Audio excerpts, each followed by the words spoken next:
and welcome to Deep Dive with Jamie Stein, where we take a deep dive look at all things reality TV, pop culture, and the world at large. I'm an intuitive and an empath, which means I pick up on the thoughts, feelings, and energy percolating in other people and the world around me. I believe there is meaning waiting to be found at every turn if you're willing to see it. So join me as we dismantle everything from trash TV to high spiritual concepts and learn more about ourselves, each other, and how we're all connected.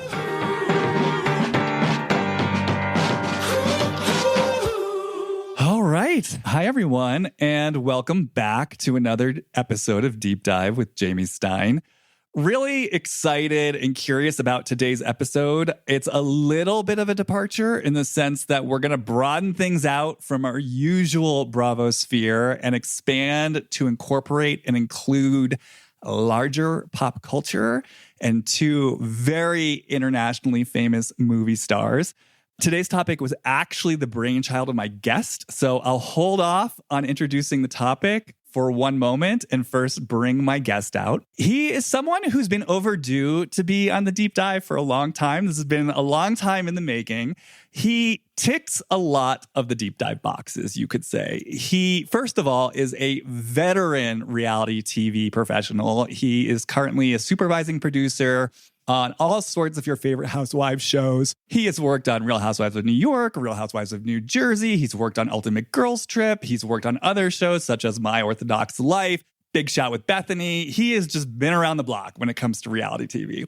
And additionally, not only is he a veteran of the reality TV trenches, he is someone who present day is a friend, is a colleague, and he's also someone who is a former client of mine. So he came for an individual reading several years ago. We ended up doing a few cycles of work together.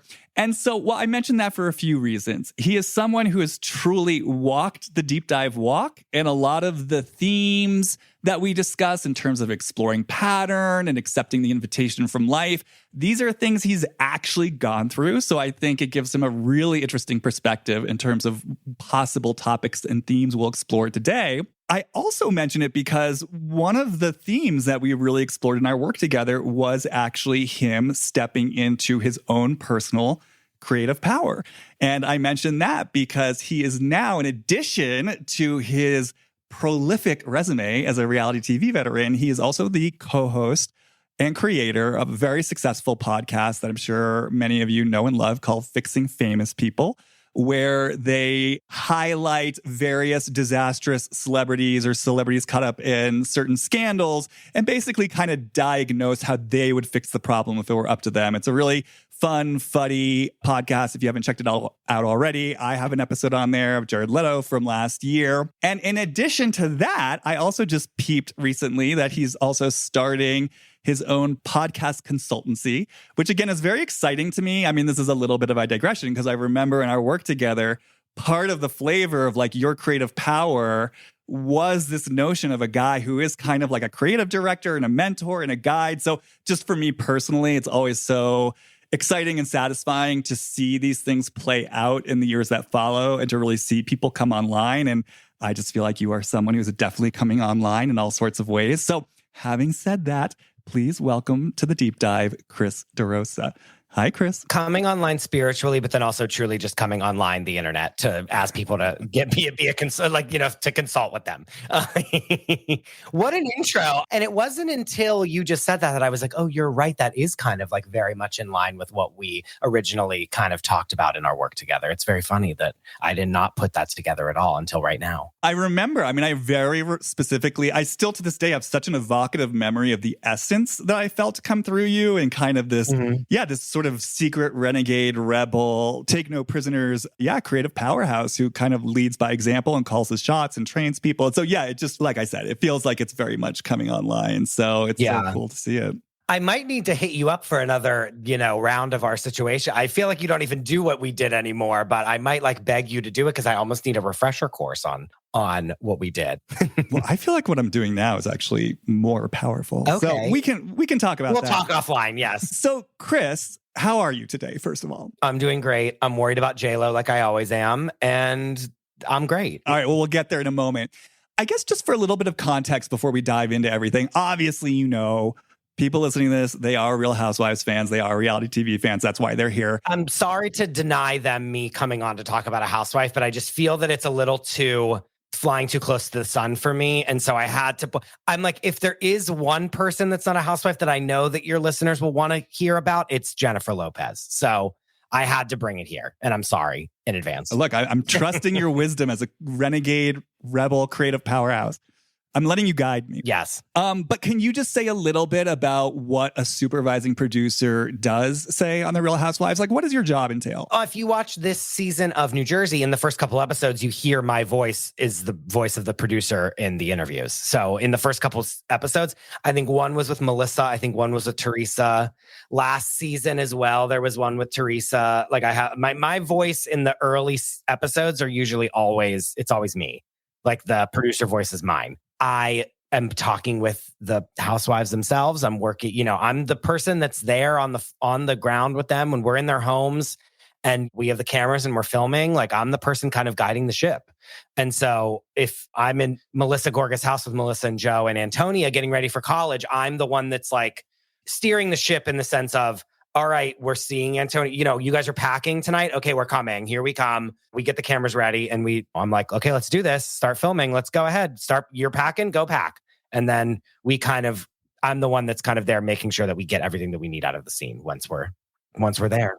And then in terms of the interviews, do you actually come up with the questions? It depends. Some, yes. Like sometimes they'll be like, oh, you were there for the scene. Just ask them what you think, is interesting. And then there are times when you know what you need to kind of ask them about. Mm-hmm. I'm not always sitting there on a computer, like plugging away.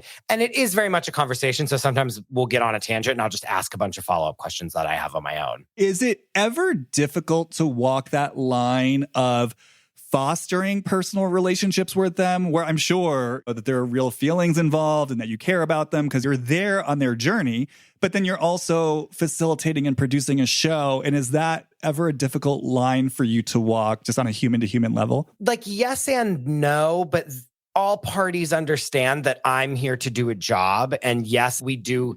You're with these people in their homes with their kids. Like you become people that know them for a long time. And they would all tell you that, like, yeah, no, they see us in these very intimate moments. And so there is a relationship that you do garner that's very unique.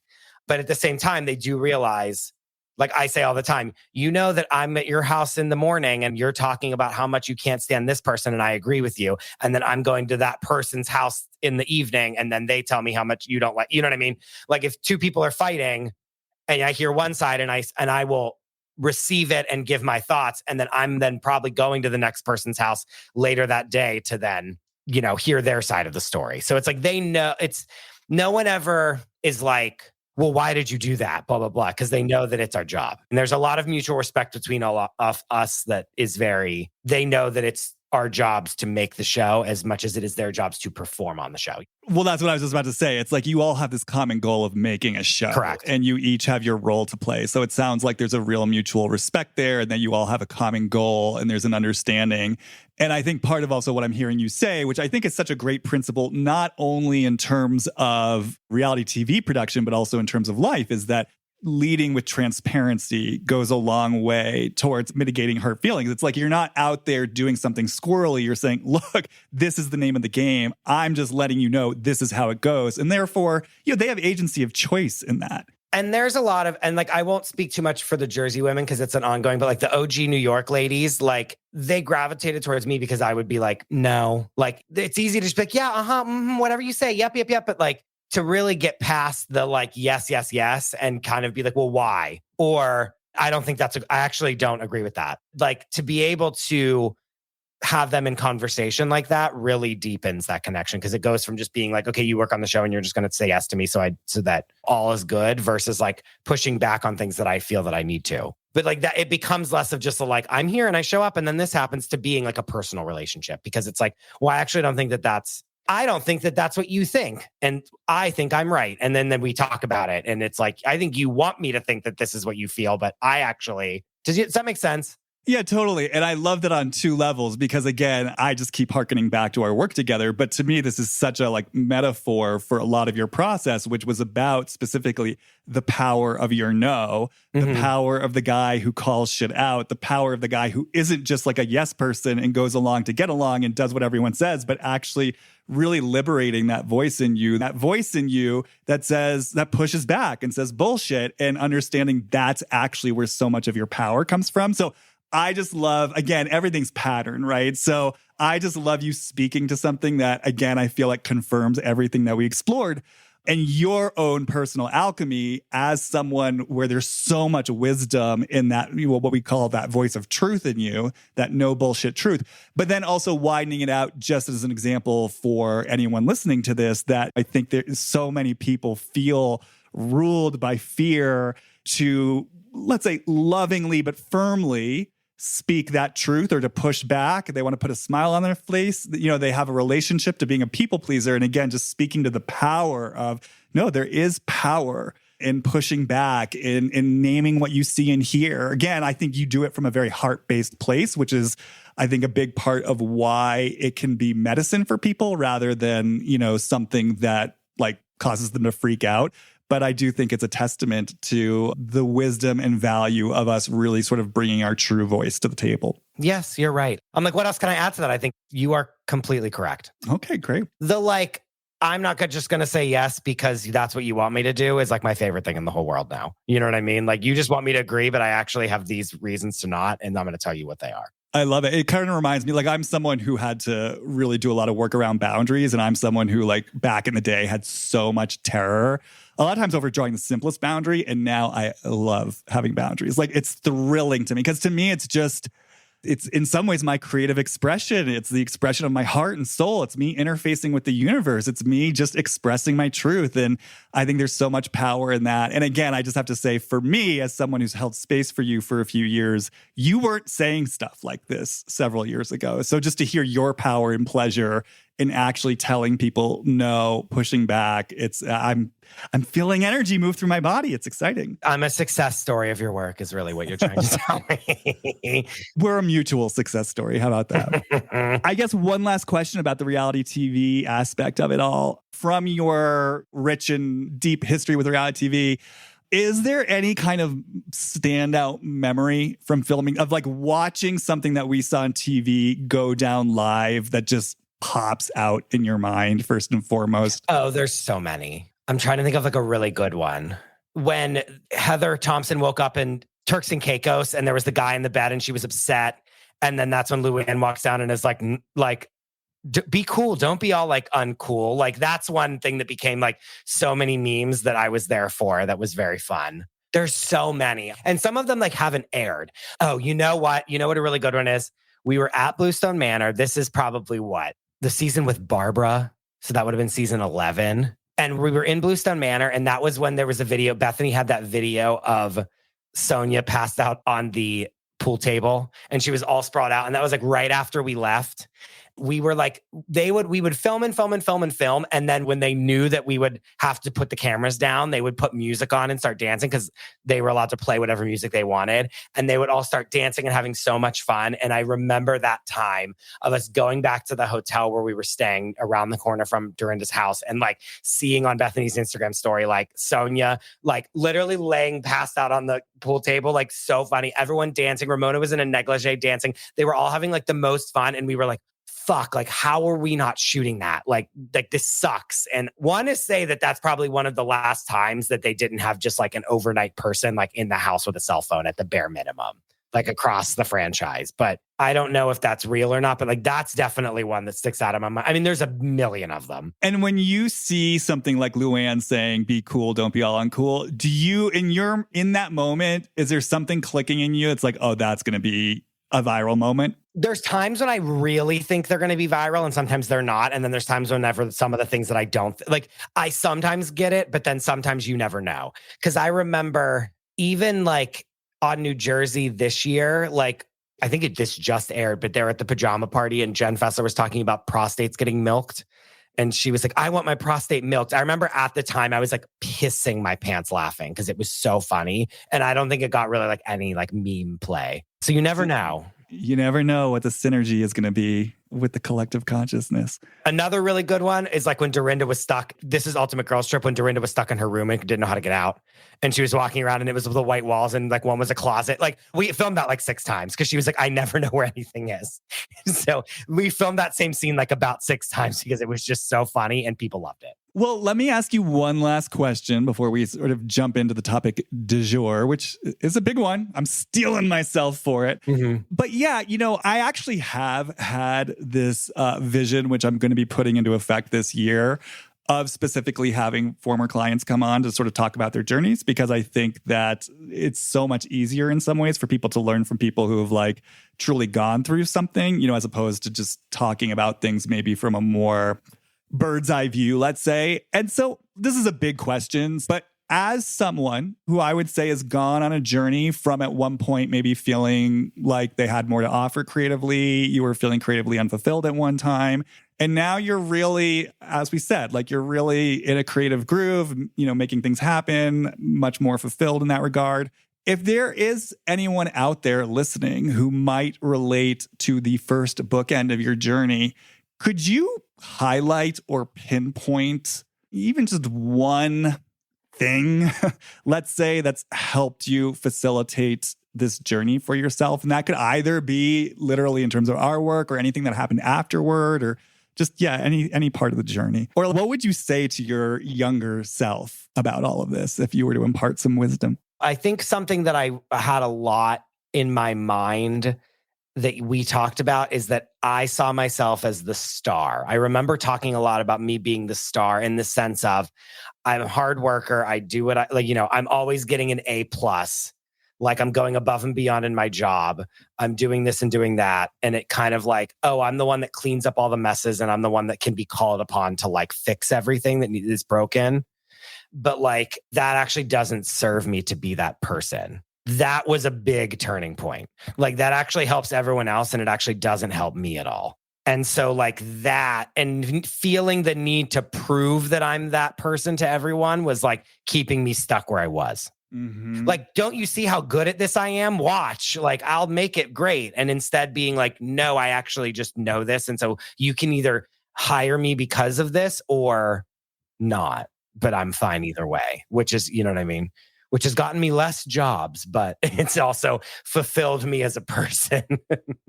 Well, I think that's a really important distinction. Yeah. And I love, this is what I'm saying. I love what you're talking about because this is real life application of what we talk about on here in terms of like pattern and unconscious choices that keep us stuck in old patterns. Because there was something in you that was kind of saying, if I just be the star student or the A+, valedictorian, do you love me now? Do you love me now? Do you love me now? But by virtue of doing that, you were continuing to create a reality where you're unseen and unheard for your gift. It's like, see me and hear me for my gifts. See me and hear me for my gifts. And giving the power over to other people to deem if I am the star or not, versus just being myself and like knowing that. And, to the point that we were discussing earlier, it was actually betraying. Sure. What I felt was like your native creative self, which was the rebel, which is the guy who says no, that's where your power is. So when you're bypassing that to say yes, yes, yes, yes, yes, you're literally, again, unconsciously, you're actually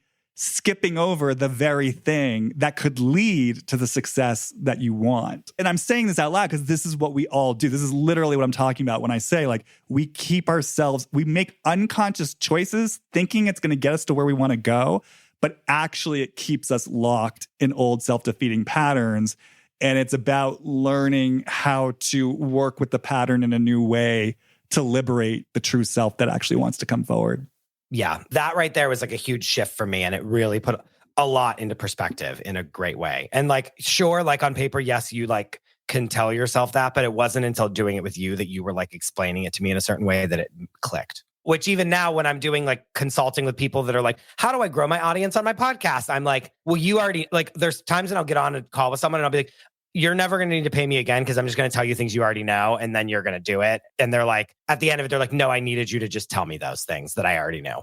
And it's like, yep, see you never. Bye. You're going to do great. And that's it. Yeah, I love it. So for anyone listening to this, yeah, maybe think about if you're looking to be more creatively fulfilled, maybe think about where you're betraying your true inner voice, your true inner knowing, your true inner impulses. And maybe it's time to start thinking about why you're doing that, what the investment is, and maybe seeing if there's an alternative route. And speaking of desperately trying and wanting to prove yourself. Speaking of alternative routes as well. Yeah. Trying to prove yourself in the eyes of others, or as Ben Affleck says in the documentary, what is it called? The Greatest Love Story Never Told, which is P.S. a great title. Greatest Love Story Never Told, pushing a rock up a hill. Let's turn to our topic. So this was your brainchild. You came to me saying, let's dive into JLo and Ben Affleck, the love story. Is there anything you need to just say by way of introduction before we sort of dive into this? I selfishly just need you. I need you to use your powers to tell me what's happening here, because the world doesn't know, and you might be the only person that can do it. So I selfishly just want to know what you have to say about this, but I come from a place of, I really didn't like her. Like, I loved JLo in general as a person, as a celebrity, like, obviously. Then I was like so frustrated with her because she was being insane and doing this movie and then the documentary and then the this and then the that and then the this and then the that. And I've come all the way around and now I love her again and I feel bad for her. And I think he is an absolute monster. And I think that he has like drained her, like he has like stolen her celebrity and now he looks good and she looks crazy. Whereas before she was like unstoppable and he was washed up in a loser. And so I feel, and I don't even know if you even realize this, but like, I very don't like him.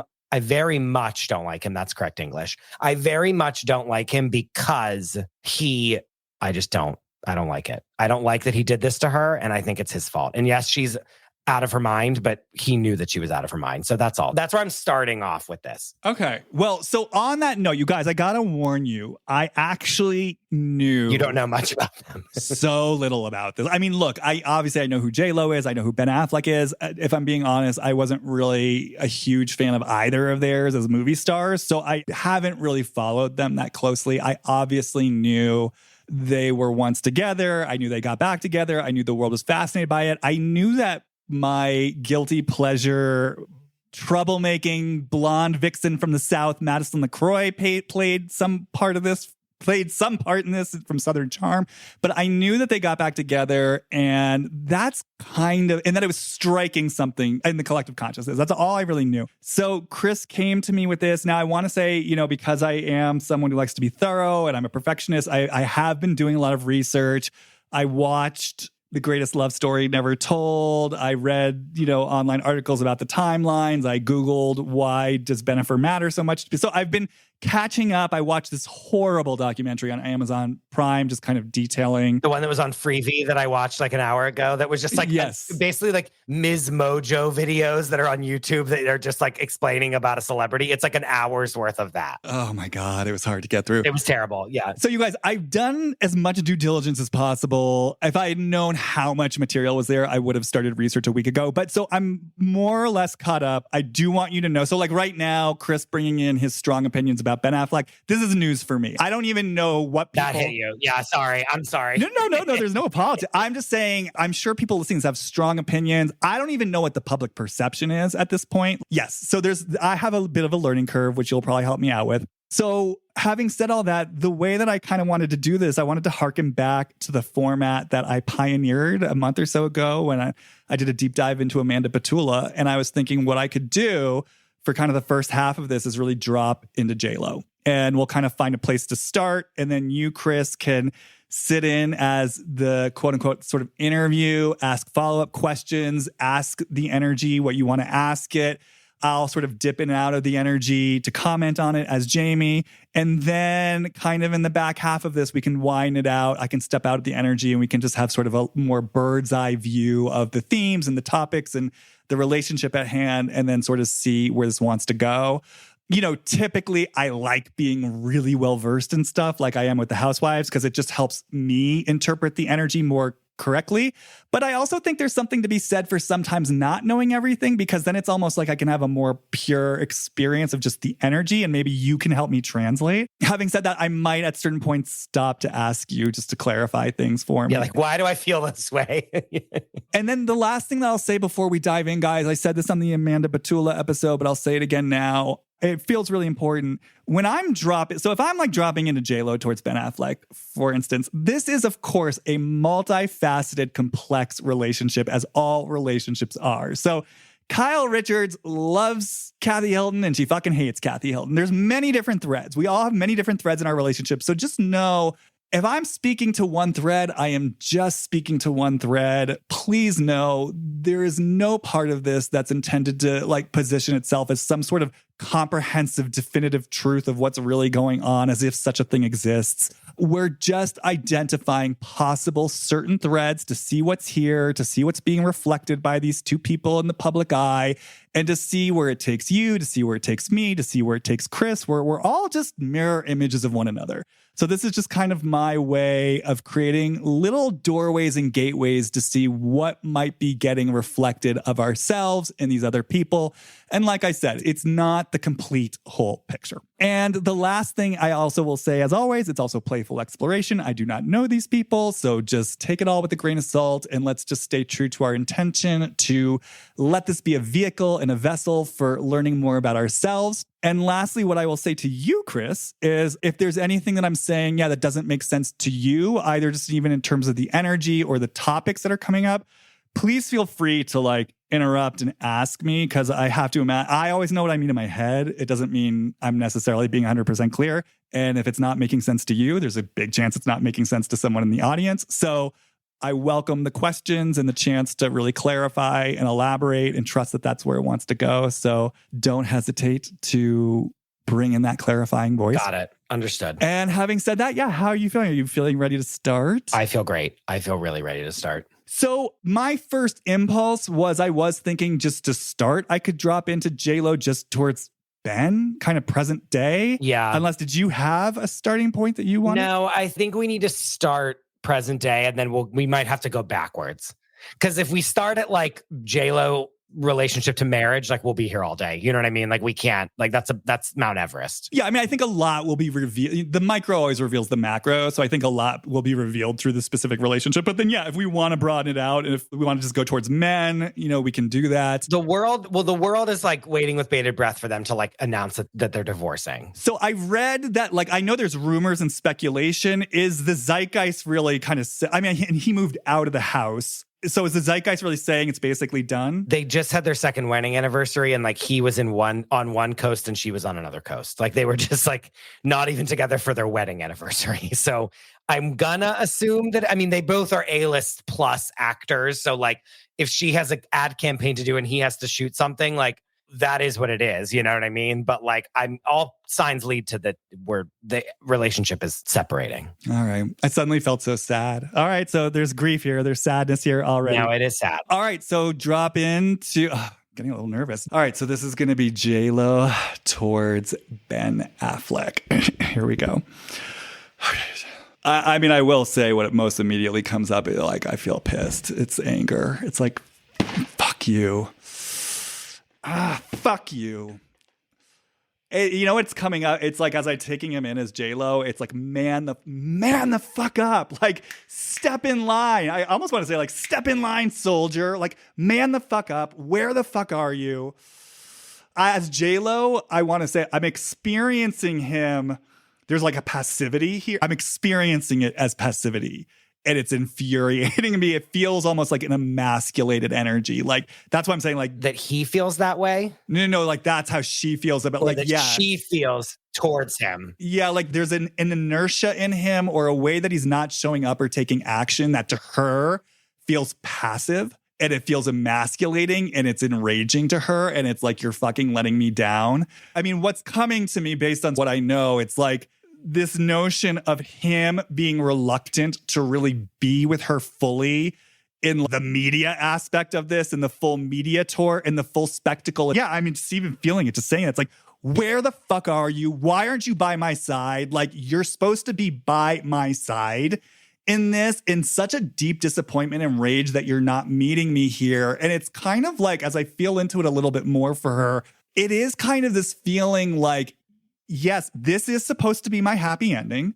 And part of my happy ending is that I am walking side by, it's not just that I get the knight in the shining armor who rescues me. And I would want to say like, that feels like I keep hearing the words like fairy tale. Like there's an aspect to this of really like the fairy tale happy ending that I'm so invested in and that proves something. But it's not just that I get the fairy tale ending. It's specifically that I get the fairy tale ending and I get to prove it to the fucking world. I get to show the world and my family and you, I fucking did it. So fucking eat it. And so a part of her package for my package for the fairy tale happy ending is the knight in shining armor. I'm getting this image. My eyes are closed right now. It's like, oh wait, didn't they actually do this where that was part of like the early aughts? Like they did it, like so they bought like a convertible car and were seen speeding around in it. And that was part of it. Cause I'm seeing that now where it's like, yes, we're going to be in a convertible, but I'm seeing it like they're in the middle of a ticker tape parade. There's confetti flying around and they're like waving to the audience. And this is part of her fairy tale happy ending. It's the knight in shining armor who's going to walk with me and prove this to the fucking world. That's a specific part of the happy ending. I have more to say about that, but I'll save it for later. But yes. And so for her, Ben not participating in that, it feels like such a fucking letdown, such a fucking disappointment. You're a fucking pussy. Man up. I don't have time for this sensitive shit. You're supposed to be here with me. And as I'm saying that, it feels like she feels really embarrassed. Like I'm suddenly feeling humiliation. Yeah. Like I put all of this out there about my happy ending and now it's not fucking happening. I thank God she feels embarrassed because if she doesn't, then that's really bad. Like, you know what I mean? Because people are are they raking her, like they're raking her over the coals on like the gossip rag. Well, she was just in Italy like a couple weeks ago by herself and was just on like a gondola, like taking like slutty ass pics by her. And it was like, I mean, she looks fucking amazing. So it's like, I'm welcoming her looking hot on a boat, taking pictures of herself. But it was like, where's your husband or children? Like, what are you doing? Like instead of them being together on the boat looking hot, she's like there by herself. And he says this in the making of documentary, The Greatest Love Story Never Told. Like he says, I don't want to be a part of her like Instagram persona. I'm paraphrasing this, but like her public facing life, I'm like not really interested in, but and he says some like stupid metaphor, but that's like telling like a fisherman to like not go out on the water or something like that. And he like really thought that was clever. I'm like, you're a fucking loser. Like, fuck, he's such a loser. And then he's very not into being in a photo with her on a boat where they're like laying out, like looking hot together. Whereas like, that's what her in the convertible at the ticker tape parade is like them on that boat together, like laying out, looking sexy and like them being like photographed by the paparazzi. Does that make sense? Yeah, totally. I mean, there's just so much that's coming to me. So should I just say it? Yes. And yeah, it's sort of like the words that I'm hearing from JLo's perspective. It's like, you know that expression, if a tree falls in the woods and there's no one around to hear it, does it make a sound? Like, does it even make a sound? Yeah. Yeah, it's like as JLo, it's like if the happy ending occurs and I get I'm feeling this. And like no one knows. Oh my God, this is devastating. This is like so the dark. sadness. This is so sad. It's like if I get my happy ending and there's no one there to see it, does it even count? Yeah, like what's the point? Yeah, it really oh God. Okay. Wow, that's a lot. There's a lot here. That's rough. It feels like this deep, and I want to say, because the thing is, I can almost feel how this could be interpreted as like a superficial desire for like attention and validation. I want to say I'm getting chills as I say this. It actually doesn't feel like that to me. It's like almost like this deep existential need and desire to be seen in a certain type of way. Like if I'm not seen by the outside world, if there is no one corroborating this, does it even fucking exist? And like a feeling in her, like if it's not being seen, corroborated, reflected back to me by the outside world, it's like it doesn't even exist. So I do have more to say about that, but did you need to say anything in response to that? She knows that everyone makes fun of her because she's been married so many times. Like a lot of that, like making of documentary and like the reason for the quote unquote film that was not a musical visual album, even though it was, according to Benny Medina, even though that's not what it was. I loved that moment where he's like, this is not a music video. And then they reference every other visual album that's ever been made. They're like, when Prince did Purple Rain, and it's like, well, I thought this wasn't a music video. But anyway, I digress. There's a very big part of this that she's like, in my opinion, she thought this marriage was going to be like, I'm proving to the world that like, we should have gotten married the first time, because they broke up like 3 days before their wedding. Like everything was paid for. It wasn't like they were engaged for 5 months and then called off the engagement. Like people were already at the basically like flying to the destination, and then they called it off. Like it was bad. So she was humiliated. And then she was with Mark Anthony. Then she was with this person. Then she was with, remember Casper, the dancer?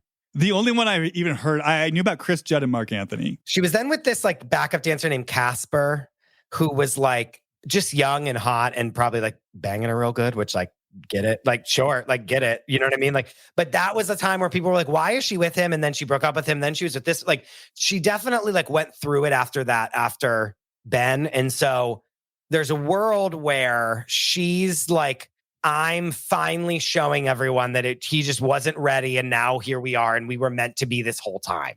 I think it's even for her, it's like, I need to show everyone that like being with him the first time wasn't a mistake. There's something about that really jumps out to me with her. And then they did this and they had this wedding and they did all this stuff. And then and then there was like the pictures of them on that boat, and everyone was like, oh my God, this is like in her music video that he was in, where they're laying on the front of the boat and she's in a bikini and he's putting his hand on her butt. Like there was all this visual like look where they're doing the same thing they did when they were young and hot kind of a thing. And like, this was like a do-over. And now that he's not like holding up his end of the bargain of the do-over, she's pissed. Rightfully so. Right. And so I see this playing out on two levels. One is kind of like the do-over of this specific relationship that clearly has meant and means a lot to her. And then, yeah, I feel like what's being brought in, though, is how this is a reverberation of like a deeper pattern in her, of something in her that, like I said, is sort of saying on this existential level, it's like, if the experience isn't seen, corroborated, heard, and reflected by the outside world, like, does it even exist? Do I even exist? And so it feels like that's, to me, if I trust this, like part of her drive to like get this stuff out there and to get it commodified. Because like I said, I mean, even as I'm saying it, I feel like my heart start to brace. Like there's something in her that's like, it has to be confirmed, corroborated, seen, reflected by the outside world in order for it to mean anything. Yeah, like if we're just sitting in our house happy together, like no one, then what does it matter? Like page 6 needs to tell me that I'm happy, basically, kind of a thing. But I want to say, that's what I'm saying. I actually feel this. So I feel like that's like the more superficial level, but I kind of feel this for her like on a deeper level, which is almost like, you know who she's been reminding me a lot of when I watch the documentary, actually, and I'll probably bring her in a lot during this, is Lala Kent from Vanderpump Rules, in the sense that I'm going to say this and probably bookmark it to say more later. I really do feel JLo trying to work something out here. Like, I really want to say that. It really feels to me, in her conscious mind, she is honestly trying to work something out here. And I think she's doing it very imperfectly. We'll get into it. And I feel the same way about Lala, who got a lot of grief about how she showed up to Vanderpump Rules last season. I feel Lala is truly trying to work something out very deep here. And the reason why I'm bringing Lala into it this moment is, you know, Lala is someone kind of like JLo. You know, like there's a lot of bluster. She puffs up her chest a lot. Yes. She really cares about as much as she says she doesn't, she really cares about what the outside world thinks and feels about her. Correct. And what I've always gotten off Lala is, again, kind of almost, I don't actually feel terror necessarily in JLo, but I feel like almost like an existential terror in Lala. It almost kind of has always felt to me like maybe it was prenatal or pre-verbal when she was in a crib, a toddler, but just this sense, like, if I trust the energy of like being in a chaotic household where there's a lot going on and there's not a clear sense of adult supervision, and just from such an early age of there's no one here to help me. And I kind of got to do this on my own. And a real sense, like I said, of terror, powerlessness, and kind of like a held breath. Like, I better hold my breath because like if I even breathe, it's like, that's where I'm going to become aware that there's all this danger and no one to help me. And I can't, that terror is too if I acknowledge the danger and there's no one to help me, it just means I'm going to get consumed by the danger. So let me just take a deep breath, hold my breath, puff up my chest, pretend that I'm this big bad, in her case, like thug, and sort of bulldoze my way through life. And I've just always felt part of why it's so hard for her. Like, so the reason why I'm bringing up Lala, and I'm going to bring this back to JLo in a second, is what I see in her is she's got this drive to self-actualize. And she's like a seeker. And I think JLo is a seeker too. Yeah. She's got this drive to like figure it out, right? That's part of her, like just her drive, to take care of herself and to create safety for herself. And it's almost like what happens, there's like a bind for her though, because it's like the more she disentangles her own energetic knots, the deeper into contact she starts to come into with this terror and this helplessness and this powerlessness that she doesn't want to feel. So it's almost like what I see Lala do, I call it like sort of a drive-by, like a hit and run with her feelings. So for her, in Scandival, she came into contact with this vitriolic, really sort of intense blaming place that she got a lot of flack for at the reunion, right? And then, people were criticizing her for it. And then, she's getting notes from the producers, like, you guys are going to have to make it work next season with Tom. And I really think for Lala, there actually was an intention to back down off of her more binary thinking. She called it a soft era. And I do think she was actually softer. Like, I think she was really trying for herself to navigate something more nuanced and subtle, which I think was great for her. But what I experienced her doing, it's like it's like in that place where there's terror, it's like she can only tolerate that for so long. So it's like there's enough wisdom that comes in to be like, okay, there's an invitation here for me to soften. I'm going to soften, but I'm still fucking terrified of what's really underneath here on a deeper level. So what I'm going to do is I'm going to take this new information that I got and I'm going to run with it. And now I'm in my soft era and this is what I'm doing. And in that place, it's like she's got all these like demands on Ariana and these judgments on Ariana. And she's like determining how and when and where the show needs to go. It's like it's like she almost uses this softening as like a vehicle for that driving force and self-will. And so she sort of gets herself into trouble because she has these hits of awareness, but then that ego fearful place in her uses it to try to continue. It's like, oh, now I've got the answer. Now I've got the answer. Now I figured it out. Now I figured it out. Like she's still puffing up her chest. And so the reason why I'm saying all this is like, I see something similar in JLo. Well, first, okay, let me bring this to JLo, but does that make sense? Do you need to say anything in response to that? It makes sense. And Lala always struck me as the girl that would like say a lot of stuff, but if someone actually was going to like physically fight her, she wouldn't fight them. Mm-hmm. Like Lala's the girl that's like running her mouth and then someone who's like, oh, I'm actually going to beat the shit out of you. Lala would like run away. Like she wouldn't fight them. Yeah. Not that I'm promoting physical violence, obviously, but like Lala's that girl that like runs her mouth and then one time someone's going to punch her in the face and she's never going to do that ever again because she's like, wow, I really... Yeah, no, it's all posture and bluster. And like, that's what I'm saying. It's like she gets a hit of wisdom around kind of softening her vulnerability, but then it's like her bluster comes in and swoops it up. Yeah. To use it as further bluster. And then she's kind of like with JLo, like she's got egg on her face and she's like, what the fuck? Like this was supposed to be my season. I had the answers. I'm in my soft era. And it's like, because you used it for your bluster, because you're still avoiding this deeper surrender. Yeah, because she's like, well, then I guess I'll just go be on this boat alone by myself and be hot. She's like still having to, like every day is like a new picture of her like looking amazing. Like she's so still in the world of like, I'm JLo. Well, and so that's so bringing this to JLo, what I want to say, it's like when I think about this sort of existential need to be seen, I was so struck in the documentary where she, mentioned her father was always working. So he was gone during the day and then sleeping at night. And she literally said like he energetically, emotionally wasn't there. He was distant. There wasn't a connection. And then she talked about her mother being a narcissist. And it was just so interesting to me because again, it doesn't feel like terror to me, but as she spoke about that, I really did start to get this sense of this possibility of like, and again, it feels so young. Like again, this could be prenatal. It could be pre-verbal, toddler.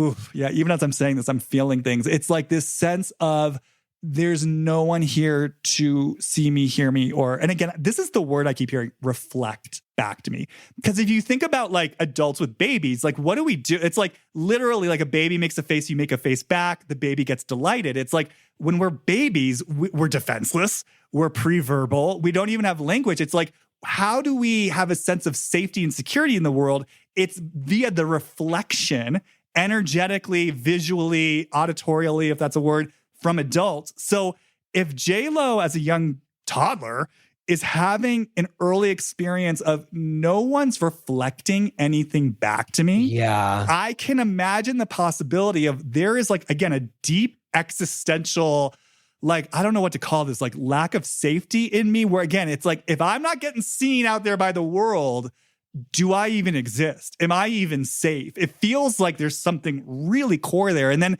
what's interesting is she brought in like an additional layer to that, which is eventually she became like the middle sister. Yeah. And she said she felt really unseen and lost. So then there's like another layer of I'm not seen, I'm not heard. And so, you know, just to sort of bring this full circle, it's like, that's why I'm saying it feels like there's actually something really deep here for her. It's not just about like, oh, my ego wants to be in page 6. I kind of feel like there's something in her that genuinely is like, I need to be seen, heard, and reflected in a really deep way. Because if I don't, do I even exist? I do want to circle this back around to what I was saying about Lala in terms of JLo, but did you need to say anything in response to that? Now that I'm thinking of you saying like reflecting back, it's like if she said, because during the documentary, you're like, yeah, you were a middle child. Like, okay, your dad was like working all night to like put a roof over your head. Like, you fucking stupid bitch. Like, I was like, you ungrateful person. Like, your dad was like probably like in a factory somewhere. You know what I mean? You always think like, I don't know. The response from that was definitely not like, oh, poor her, from the people watching it. And especially with like a lot of the stuff where she was like, this reminds me of when I was like in the Bronx, and everyone was like, you went to like Catholic high school. Like, what? You weren't scrapping on the streets every day. But I'm hearing I wasn't like, if her mom is just like worrying about herself and like playing the lottery, which she eventually won. By the way, her mom won the lottery. Did you know that? No, I didn't know that. Like after she was already a celebrity, her mom won like $2 million at like the New York Public Lottery. Isn't that the weirdest thing you've ever heard in your life? Lucky family. She is I'm going to marry someone. I'm going to be with someone. I'm locking down that this person is with me because I'm so scared of like, I'm going to be all by myself. The reflecting of the mom, the reflecting back to the baby, if her mom is never doing that because her mom is very narcissistic and just worried about herself, then like she's not getting that love from like a young age. So then like she's seeking it out in the world around her as she becomes an adult, correct? Yeah. And then she's like marrying these people at the drop of a hat because she's like, this is on paper telling me that like you're going to be with me and you love me. Is there something there? Like, we're getting married after 3 months of dating because like on paper, that means that you love me. Well, yeah, I mean, there's a whole romantic aspect of this, but I think in terms of like the reflection, to me, I just keep feeling it as like, this is confirmation I exist. And if I don't have this confirmation I exist, if I'm just alone in the woods with my happy ending or my experience as a human being, I really get this feeling like it would bring her in contact with something so deep in her. It's like I almost just like hear this scream, like this existential scream of like, again, the question is like, do I even fucking exist? I mean, it's funny to hear you say that people had a bad response to her saying this. So again, this is where it's interesting because I have no clue what the pulse of the collective is. So for me, I just sort of took it at face value. But as someone who was taking things at face value, I just heard this really sort of deep, profound question of like, do I even exist? And I'm looking for proof that I exist on some level. It's interesting because it's like, well, how do you not exist? You're like a triple threat. You're a singer. You're an actor. Like, she's everywhere. And she's everywhere more these days. She's every day she's in a new ad campaign for God knows what. Like they're reporting on, it's like, it's a little strange to me to think, how does she not feel that she exists? I don't know. I do understand what you're saying of like, I need the public validation for it to be real because that's tangible. Like, but it's crazy because it's like, how does she not? She's been in our lives she's been famous my whole life. But that's what I'm saying. To me, it's not even about the fame is like the external vehicle for this reflection that she's seeking. That's what I'm saying. I think this is so much deeper than the fame. I think it's so much deeper than the fame. I think it like I said, it's just like a philosophical, existential, do I even exist? I'm looking to prove something, looking for something to be validated, looking to be reflected. And kind of like Lala, it's like there's sort of a powerlessness there that it feels like she's perhaps avoiding. And so what I see her doing, it's like, again, it's the hit and run. Because it's so fascinating. Because again, as someone who's like not familiar with her at all, I was getting all these hits about her. And then she would tell her to speak to it. And she's like, that's what this, I guess whatever the story, music video, narrative thing that she made. She's like, that's what this is about. It's about all the lessons that I learned. I realized I wasn't comfortable being me. And I realized I wasn't comfortable being alone. Like she's sort of talking about it as if she's gotten the lessons. This is why I brought Lala in. I feel like she bumped up against enough walls, right? That there was humility. Like she had to kind of go inward, maybe look at things she didn't want to look at. And it's almost like what I experience her doing is getting these hits of information. Like she learns from a therapist, like, oh, I have trouble being alone. And it's like, okay, I learned this about myself. So now let me move forward with it. And I'm going to package it up. And it's like, do you see me now? Do you see me now? Yeah. I learned the lesson now. And this is how she's keeping the whole thing going, because just like Lala uses her soft era in new capacity for nuance as part of her bluster, I feel like JLo is taking what she's learning about her own relationship to fear of aloneness and her own relationship to fear of vulnerability, and then immediately packaging that, commodifying it, and then serving that up to the public to say, okay, do you see me now? Do you see me now? And she's still, in a way, avoiding the very surrender that would actually be the key to her actual liberation. And she says a lot in the documentary about like, everyone wants me to be this thing and I have to go do all these interviews where I have to like be who they want me to be. And she almost like feel like kind of admitting in a way that like a lot of the PR, the press we see of her is all fake, and almost like she really felt that this was like in my opinion, she really thought she was like showing us behind the curtain of her, which like, in certain ways I feel that we did, but I don't know. She really wants us to think that we like got behind the curtain of her. Because again, she went to therapy twice and now she thinks that she's like, she knows what she's doing. And let me tell everyone that I learned this thing about myself. It is very much in that like, are you seeing me? Because now, oh, I've learned something about myself. So now I need to like do something with that because I need it to be, it is making a lot of sense. She can't just sit with it. It's almost like she gets the information, and where the job would be to actually sit with it, she instead runs with it. And it's so interesting because, she even said, this is where our unconscious gets so fucking tricky. And I love it. And I love, again, this is all about like unconscious choices that we make that keep us stuck in pattern, right? It's like she even said, okay, I learned I couldn't be alone. So I, blocked everyone in my phone who could potentially like me. And I decided to be alone till Christmas. And I realized that I really I looked forward to spending time with like she talks about. Look forward to spending time with my kids, basically is what she said. Yeah. True. And it's almost like the way that I experienced it was like, oh, you checked off a box on like a to-do list. It's like, okay, I learned that, did that. Okay. But you're watching the pot to boil. Like, okay, so where's my happy ending now? Oh, okay, here it is. Okay, I'm going to show the world.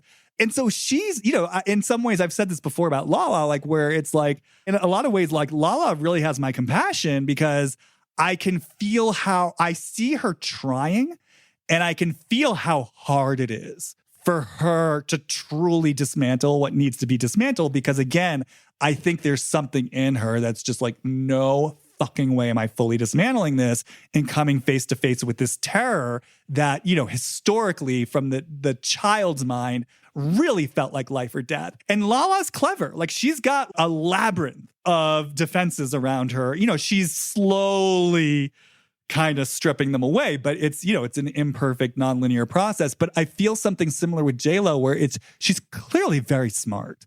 And she's very clever. And so what I see her doing, just to speak to what you brought in, it's like, I believe her impulse. Like, I think deep down, her impulse to want to do the inner work and to then create art out of that and to bring it to the world, that to me, I'm getting chills as I say it, that feels like the real JLo. Like, I believe in her heart and in her essence, that's what she truly wants to do. It's interesting because in my last episode, when I was exploring Bethany, I talked about separating the ego from the mission and how the mission can be genuine, but then when the ego comes in, the ego can co-opt the mission and then kind of steer it in a different direction. And there's something I feel similar here where it's like, well, but I'm JLo, so I need to do this, and that, like the JLo of it, like not Jenny from the block herself, like, right? Yeah, it's like JLo's higher self, if she were in her native essence, would actually do the real work of like surrendering to the deeper, whatever we want to call this, like existential existential crisis, feel that aloneness, feel that terror, if that's what it is, feel that rage, know her worth for herself, come through that process, and then truly create art that speaks to this, what I imagine a lot of people go through, this really deep kind of, again, philosophical, existential crisis of like, do I exist? But instead what she's doing is she's trying to prove something vis-a-vis this outside reflection. And so she's doing this sort of artificial version of it where it's like, okay, I got the lesson. Let me commodify it, put it out there for your approval so you can validate something in me. But kind of like we were talking about in terms of your process, she's keeping herself stuck in a reality where she's never going to get that reflection because she's chasing it. We're never going to approve of it. Like, we're not, you know what I mean? Like, she's taken, like, us as the American public are never going to approve of it. We're always going to be waiting for the next crazy thing to happen. And I want to go back to you saying, like, you were saying, like, watching the boiling pot, almost like, okay, like I did that. So like, where's my happy ending? That really brought up stuff for me in the sense of like, she is very much like the whole visual album, music video, not music video film about the heart factory and the hummingbird and everything is like her getting her happy ending. Like it really is like her version of a fairy tale. And it really is like she's like doing that to prove that this is the end of the story for her and that they're going to be together forever. And then meanwhile, this is like the reason that they start to like separate is like her making this. Because even too, and the thing about it, I don't know if you've gotten this far in the documentary, but she calls Jane Fonda and they're talking and she's like, why are you guys, Jane Fonda like destroys her. She goes, and I'm so happy they left it in. Because she's like, why are you trying to prove this to everyone? Just be married. Like, she's like, what are you doing? Like, just be a couple. Like, you don't need to like prove that you're in love with each other. Just be in love and like whatever, who cares? And that was like Jennifer like couldn't handle that. She was like devastated. Yeah, it's interesting because that to me is the very nature of law of attraction. If JLo is stuck in a pattern where she's essentially saying, will you reflect me now? Will you reflect me now? Will you reflect me now? She's continuing to create a reality where she's not reflected. Because if she were reflected, she wouldn't need to be saying to people, do you reflect me now? And this is where things get so kind of like sophisticated in a way where, because in essence is a hologram and everything in a certain way is a reflection of ourselves and our relationship to ourselves, she's only going to get the sense of reflection that she wants until she's willing to reflect herself for herself and not need that reflection from the outside world. But yeah, to your point, in the place where she's still, some young part of her is desperate for that reflection, if I'm right about this, it's like that impulse to commodify what she's going through. And yeah, I mean, let's just say it. I watched a little bit of that, whatever that was called, like This Is Me Now. This is me, ... now. Yeah, I was just sitting there. So I watched some of that before I watched the documentary. I was just sitting there just shocked. I mean, again, I know for you guys this is old news, but I was just like, this is the biggest fucking vanity project I've ever seen. And then to watch the documentary and see that she financed the whole thing. Because she went somewhere and was like, I want to do this film. They read the script and then they took the deal off of the table. Like, we're blowing over that fact. Like, they were like, this is horse shit.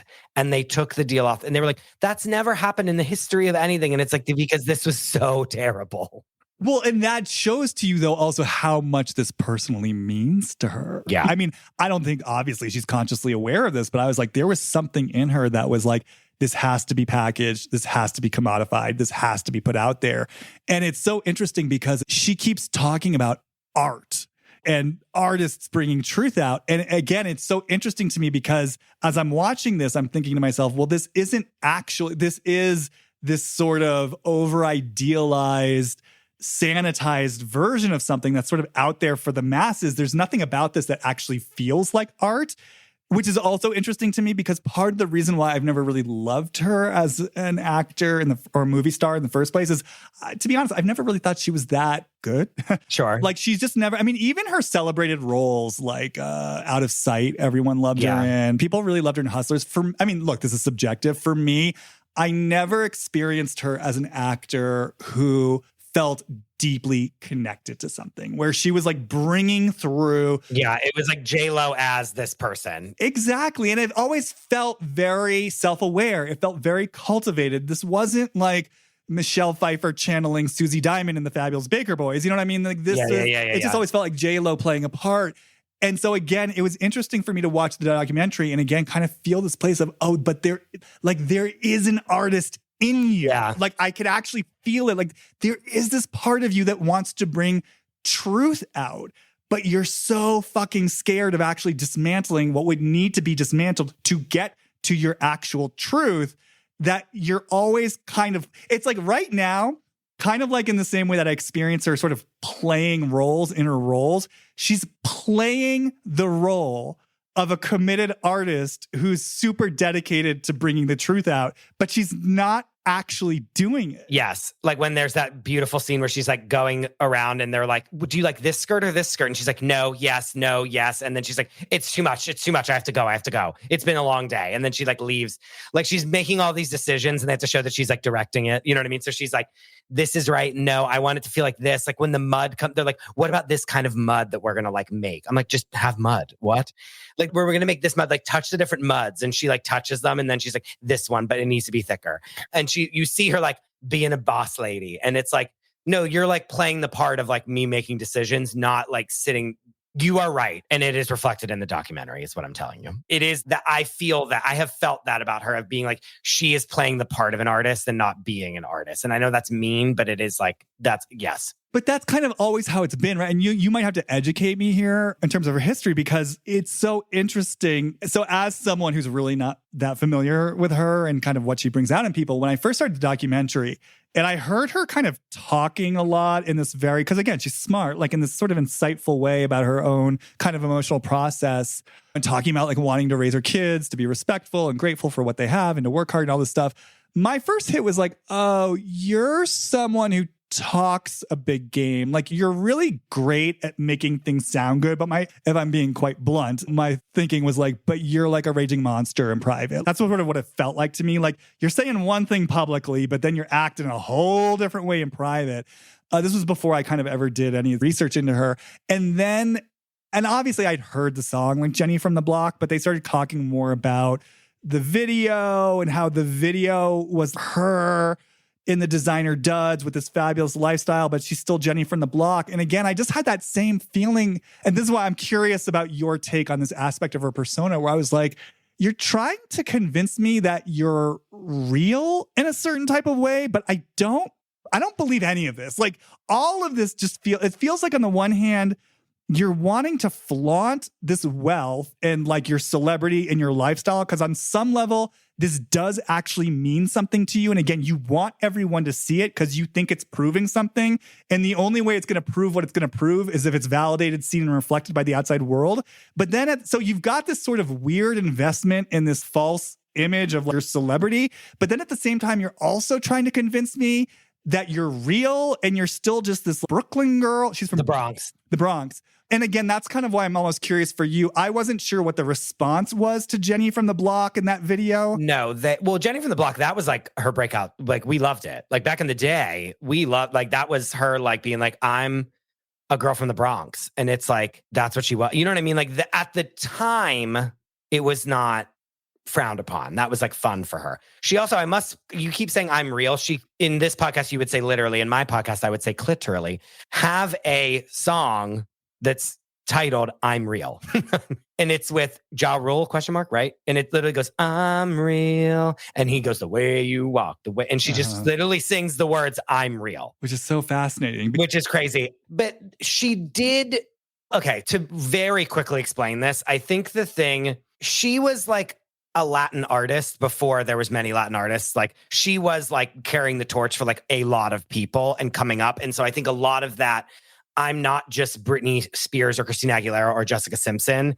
I'm this like Latina girl that's like has pizzazz and is like fun. Like I am the Latina version of them, and separating herself and being like, I'm like a girl from the Bronx and I'm like hard and I'm this. Like that was a huge part of her persona at the beginning. And I think it made a lot of sense then. But looking back on it now, it's very silly because she's a A-list movie star who lives in the Beverly Hills and has a humongous mansion. Mm-hmm. Do you know what I'm saying? And she doesn't like she has been like, when I say the word crucified, I truly mean crucified on the internet for doing this thing. I don't even think it was in the documentary, but it was in her like, you know how Vogue or one of the Vanity Fair, one of them does that like 75 things about you. And you're walking through their house and they're like, do you like peanut butter or like, do you like creamy peanut butter or crunchy peanut butter? And like, they're like creamy. And then there's these videos where you like learn all these facts about a celebrity.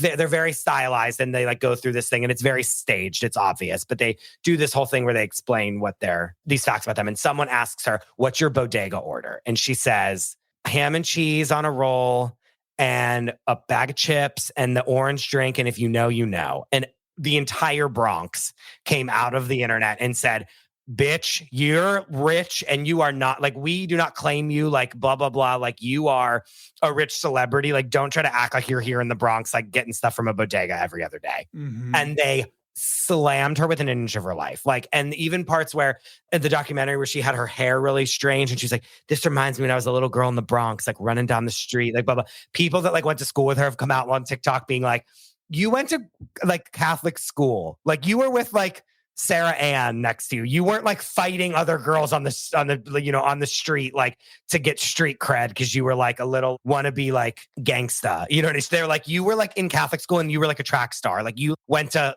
a normal high school and you had like a fine, like you weren't downtrodden kind of a thing. And not that we don't know that, but like she got raked over the coals for a lot of this, the like press tour of this movie of her trying to be like, I'm a Bronx girl and I'm like a New Yorker, like ride or die New York forever. Cause they're like, no, you're a A-list celebrity now. Well, it kind of reminds me of, I was thinking a lot in a weird way about Melissa Gorga when I was watching the documentary as well. It reminded me of, when she first came on to the show, she was recording her single On Display. Yes.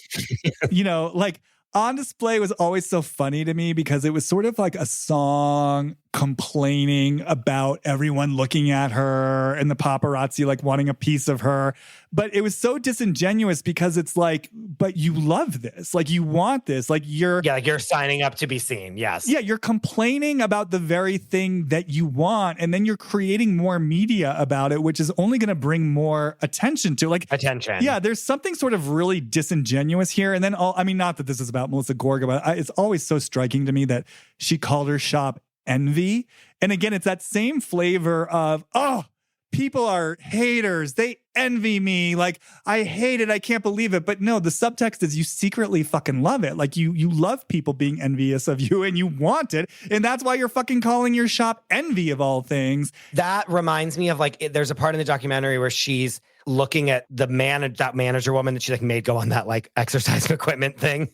I was obsessed with her. That poor manager, obsessed with her. Yeah, I love her. I want a documentary just about that agent. I love her. She's in the like realm of like, remember Spanky and Glowing Clear? Remember the one that was like, I used to be like John Travolta's like contact in Scientology. And then I had to like escape in a trunk. Spanky. And can I just tell you, I mean, not to interrupt, but like it just brought me back to LA because I can't tell you the number of times I'm at a coffee shop and yeah, Amanda Seyfried is there with her agent by her side. It's such a quintessential. Or Jared Leto ordering his coffee under the surname Joie, which you like truly just took a missile and shot into mine and Dominic's faces on our podcast that rocked us to our core. Yes. Well, in Jared Joie Leto's defense, he was never there with an agent or handler. He did get his coffee by himself. Sure.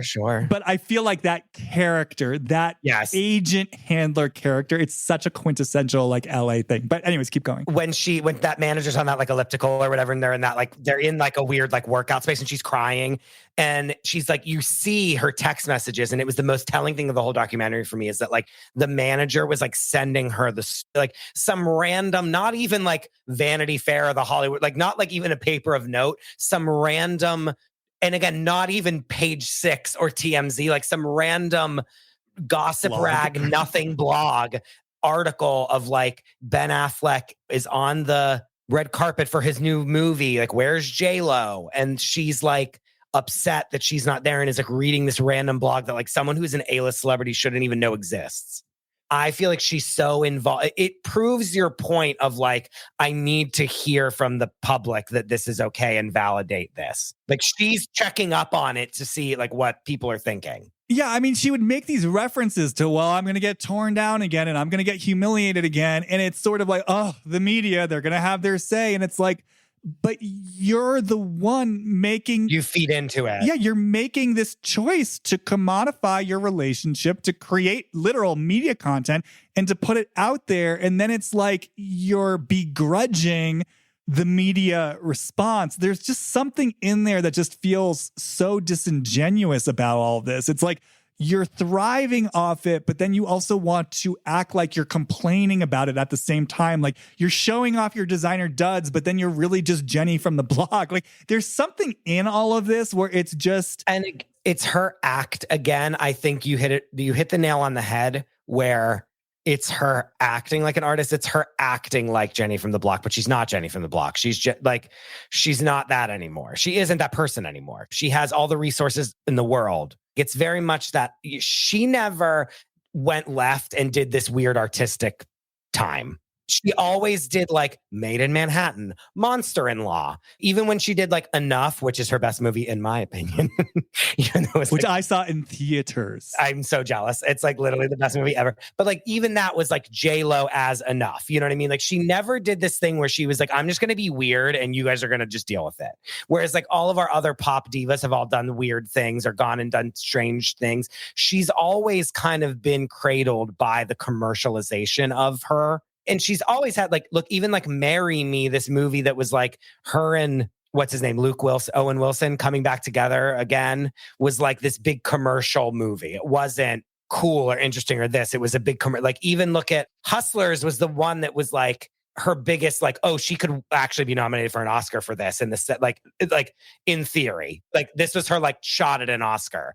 And that was still like a very heavily commercialized movie that we all went and saw and had 1 million stars in it. Yeah. She never did some weird movie. Like she never did like Poor Things. I mean, like Out of Sight was the closest. I would say Out of Sight was the closest. But that was like at the beginning of her career. She wasn't that person yet. Yeah. I have something to say about her as an artist and kind of what I'm almost feeling as a possible soul essence. But what I want to say before that, yeah, it's kind of like I keep bringing in all these Housewives references, but I'm suddenly thinking of Erica Jane / Girardi.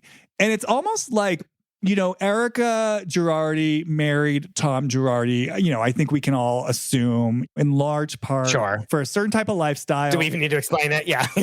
For wealth, for privilege, and for power. But Erica, much like JLo, very smart. I think she's very smart. Well, in some ways has huge blind spots. In other ways can be very self-aware and astute.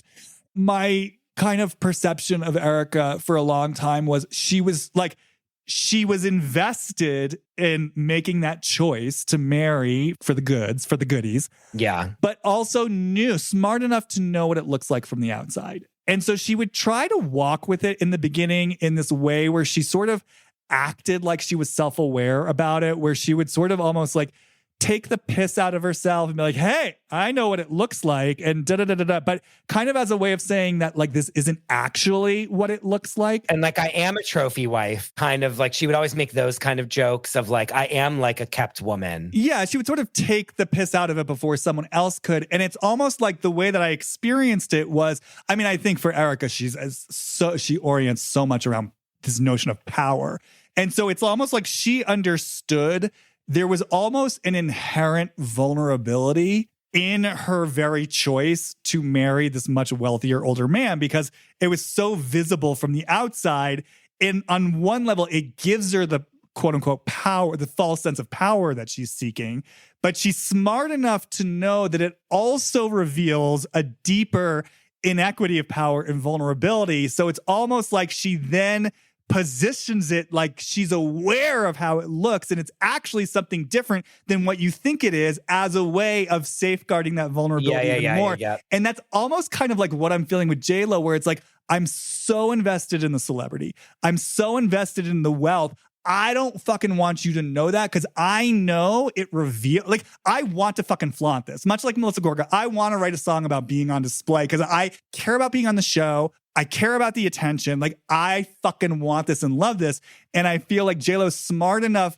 She loves it and wants that deep reflection, but she's smart enough to know what it looks like from the outside. So then she's also saying, but I'm really just Jenny from the block. So I get to have it both ways. And I'm actually really, like, to your point, I'm real. Yes. But then neither one is real. It's like the celebrity is sort of like this puffed up fantasy of what she thinks is going to feed her self-worth.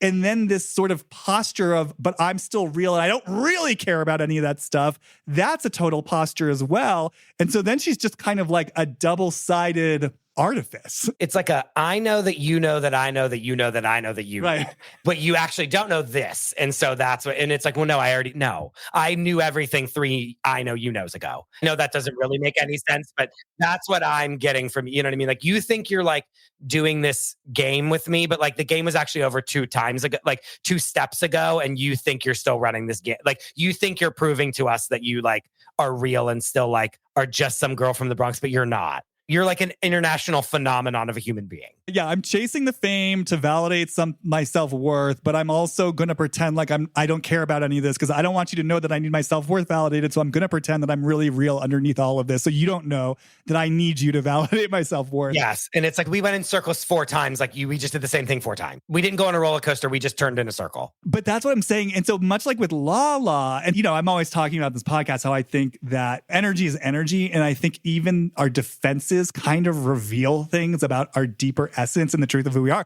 So much like with Lala, like, I feel this like Byzantine labyrinth that JLo is constructing around her that she has to guide herself through to get.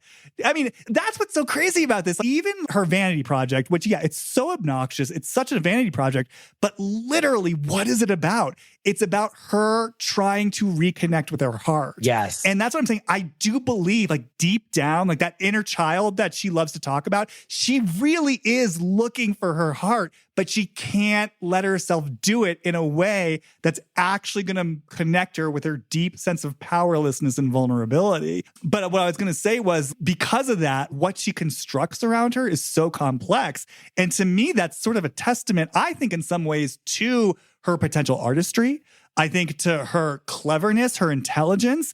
And so I want to say something about the artist in her. But yeah, did you need to say anything in response? Getting to the artist in her, it's like she still is a humongous commercial success. She had that movie Atlas on Netflix that had basically no press around it, and it became the biggest thing streamed on Netflix like ever. Or something, or like of the year. Like, it had like 1 billion views in like no time at all. And it was a terrible movie, but it was still like, it was horrible. I obviously watched the whole thing. But again, I'm lining up to my TV to watch it.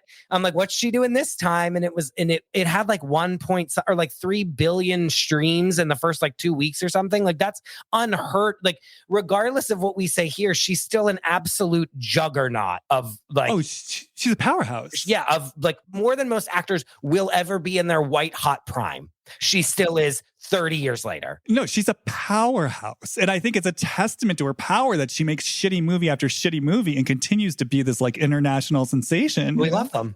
We love them. Okay, before I go on, the part of Enough that I still remember to this day, that like I still laugh about it to this day. Is so, for anyone who doesn't know, Enough was this movie where who was the guy in that? Who was the abusive husband? I don't think it was someone that was that famous. I don't think it's someone that's famous anymore. Yeah, it was some like handsome B-list. I'm looking it up. Billy Campbell. Oh, that's exactly who it is. That's exactly the type that... I don't even know who this is. Oh, you don't know Billy Campbell? Not really. He was... Well, yeah, you're younger than me. He was in Tales of the City, the original Tales of the City. And then he was on... There was this moderate primetime hit called... I think it was called like What? Once Again. He may have been married to... Who's that actress who was in Labyrinth? Jennifer Connelly? Yeah. Anyways... So in Enough, she escapes an abusive husband, basically. And I'll just never forget when she engineers her escape plan, maybe with the help of her best friend, Juliette Lewis. And literally when it's time for her to escape, their sign to each other is literally a bird call. Like Juliette Lewis is outside going, And JLo like hears the bird call and then starts packing up her luggage. And then runs out the back door and like pulls a lever and like a board comes down and locks the door so he can't like get to her. Remember? It's like, it's some weird like Home Alone. It was so unnecessary. Some Home Alone cockamamie thing that like happens to like. All she had to do was tiptoe out and lock the door. Yeah. No, it's amazing. It's a beautiful B movie. If you really want to go back and have a fun time, it's amazing. It's so bad. It's so good. My other favorite part of that movie is that Amy Mann, I don't know if I guess they must have commissioned her to write a song for it because she wrote this song called Enough that plays over the end credits. And because I'm a huge Amy Mann fan. Yeah. And so I remember the end credits start rolling and then Amy Mann's like singing the titular song Enough. And I was like, I cannot believe Amy Mann wrote a song for this movie. But what I love about it is by the time her next album came out, she literally changed the title from Enough to another title. So to me, that was an indication that Amy Mann probably took the job for the money and then was like, I'm washing my hands clean of this. I don't want any affiliation to this movie. But even so, like you watched it in the theater. Like this was like JLo doing her first hair work, which is like the Atlas is just all hair work. And this is like her with that little short haircut. And it's like everyone loved it. Like it was a terrible movie, but saw it in theater. Shout out to Liz Garcia, who I saw it in theaters with. Shout out to Liz Garcia. I also went to the premiere of Made in Manhattan with, which I have now learned was apparently the first public event that JLo and Ben Affleck like officially revealed themselves as. So I was a part, guys. This was all years in the making. I was adjacent to the love story that we're now exploring. Yeah, adjacent is a great word. I was in the proximity. And we don't have to spend that much time on him, but like, can we now jump over to, unless you need to do more with JLo? So I did want to say one last thing. Okay. Which was, I just want to talk about her as an artist. So the reason why I brought in kind of like this labyrinthine feeling of like her defenses, I mean, just even watching what she was doing with this documentary, like I mentioned, it's like she's making a documentary about the making of this video that is ostensibly about her. P.S., which is technically a music video, like a long film with the songs of an album, which Dominic and I call the Trilogy of Terror. Right. And then it's like literally about her ostensibly reconnecting to her heart as she's actually commodifying reconnecting to her heart, avoiding connecting to her heart. And so even that, in the place where I just sort of look at everything as deeper information about possible soul essence, I was just taking this in. I was like, Jesus Christ, this, like, again, this is larger than life. This is complex. She almost reminds me of, like, I kept thinking about like Spike Jonze, you know what I mean? Who makes movies like Adaptation and Being John Malkovich. And I started getting the sense of like, oh my God, if JLo were actually conscious, because look, she's obviously got some sacred relationship to media, to the public eye, to celebrity. That's obviously part of her medicine. Like she's meant to be out there in this big, powerful way. And I was like, sure, God, if she could apply all that intelligence and know-how and drive and could marry it with actual connection to her heart, actual consciousness about her process of shifting away from needing the outside validation to the validation coming from within, and then creating from that place, I started seeing, kind of like to your point, I was like, she could be creating the most interesting, complicated, balls to the wall. I almost want to say like performance arty type art, almost like a fusion of commercial and experimental storytelling and filmmaking, which again, she was kind of trying to do that with this.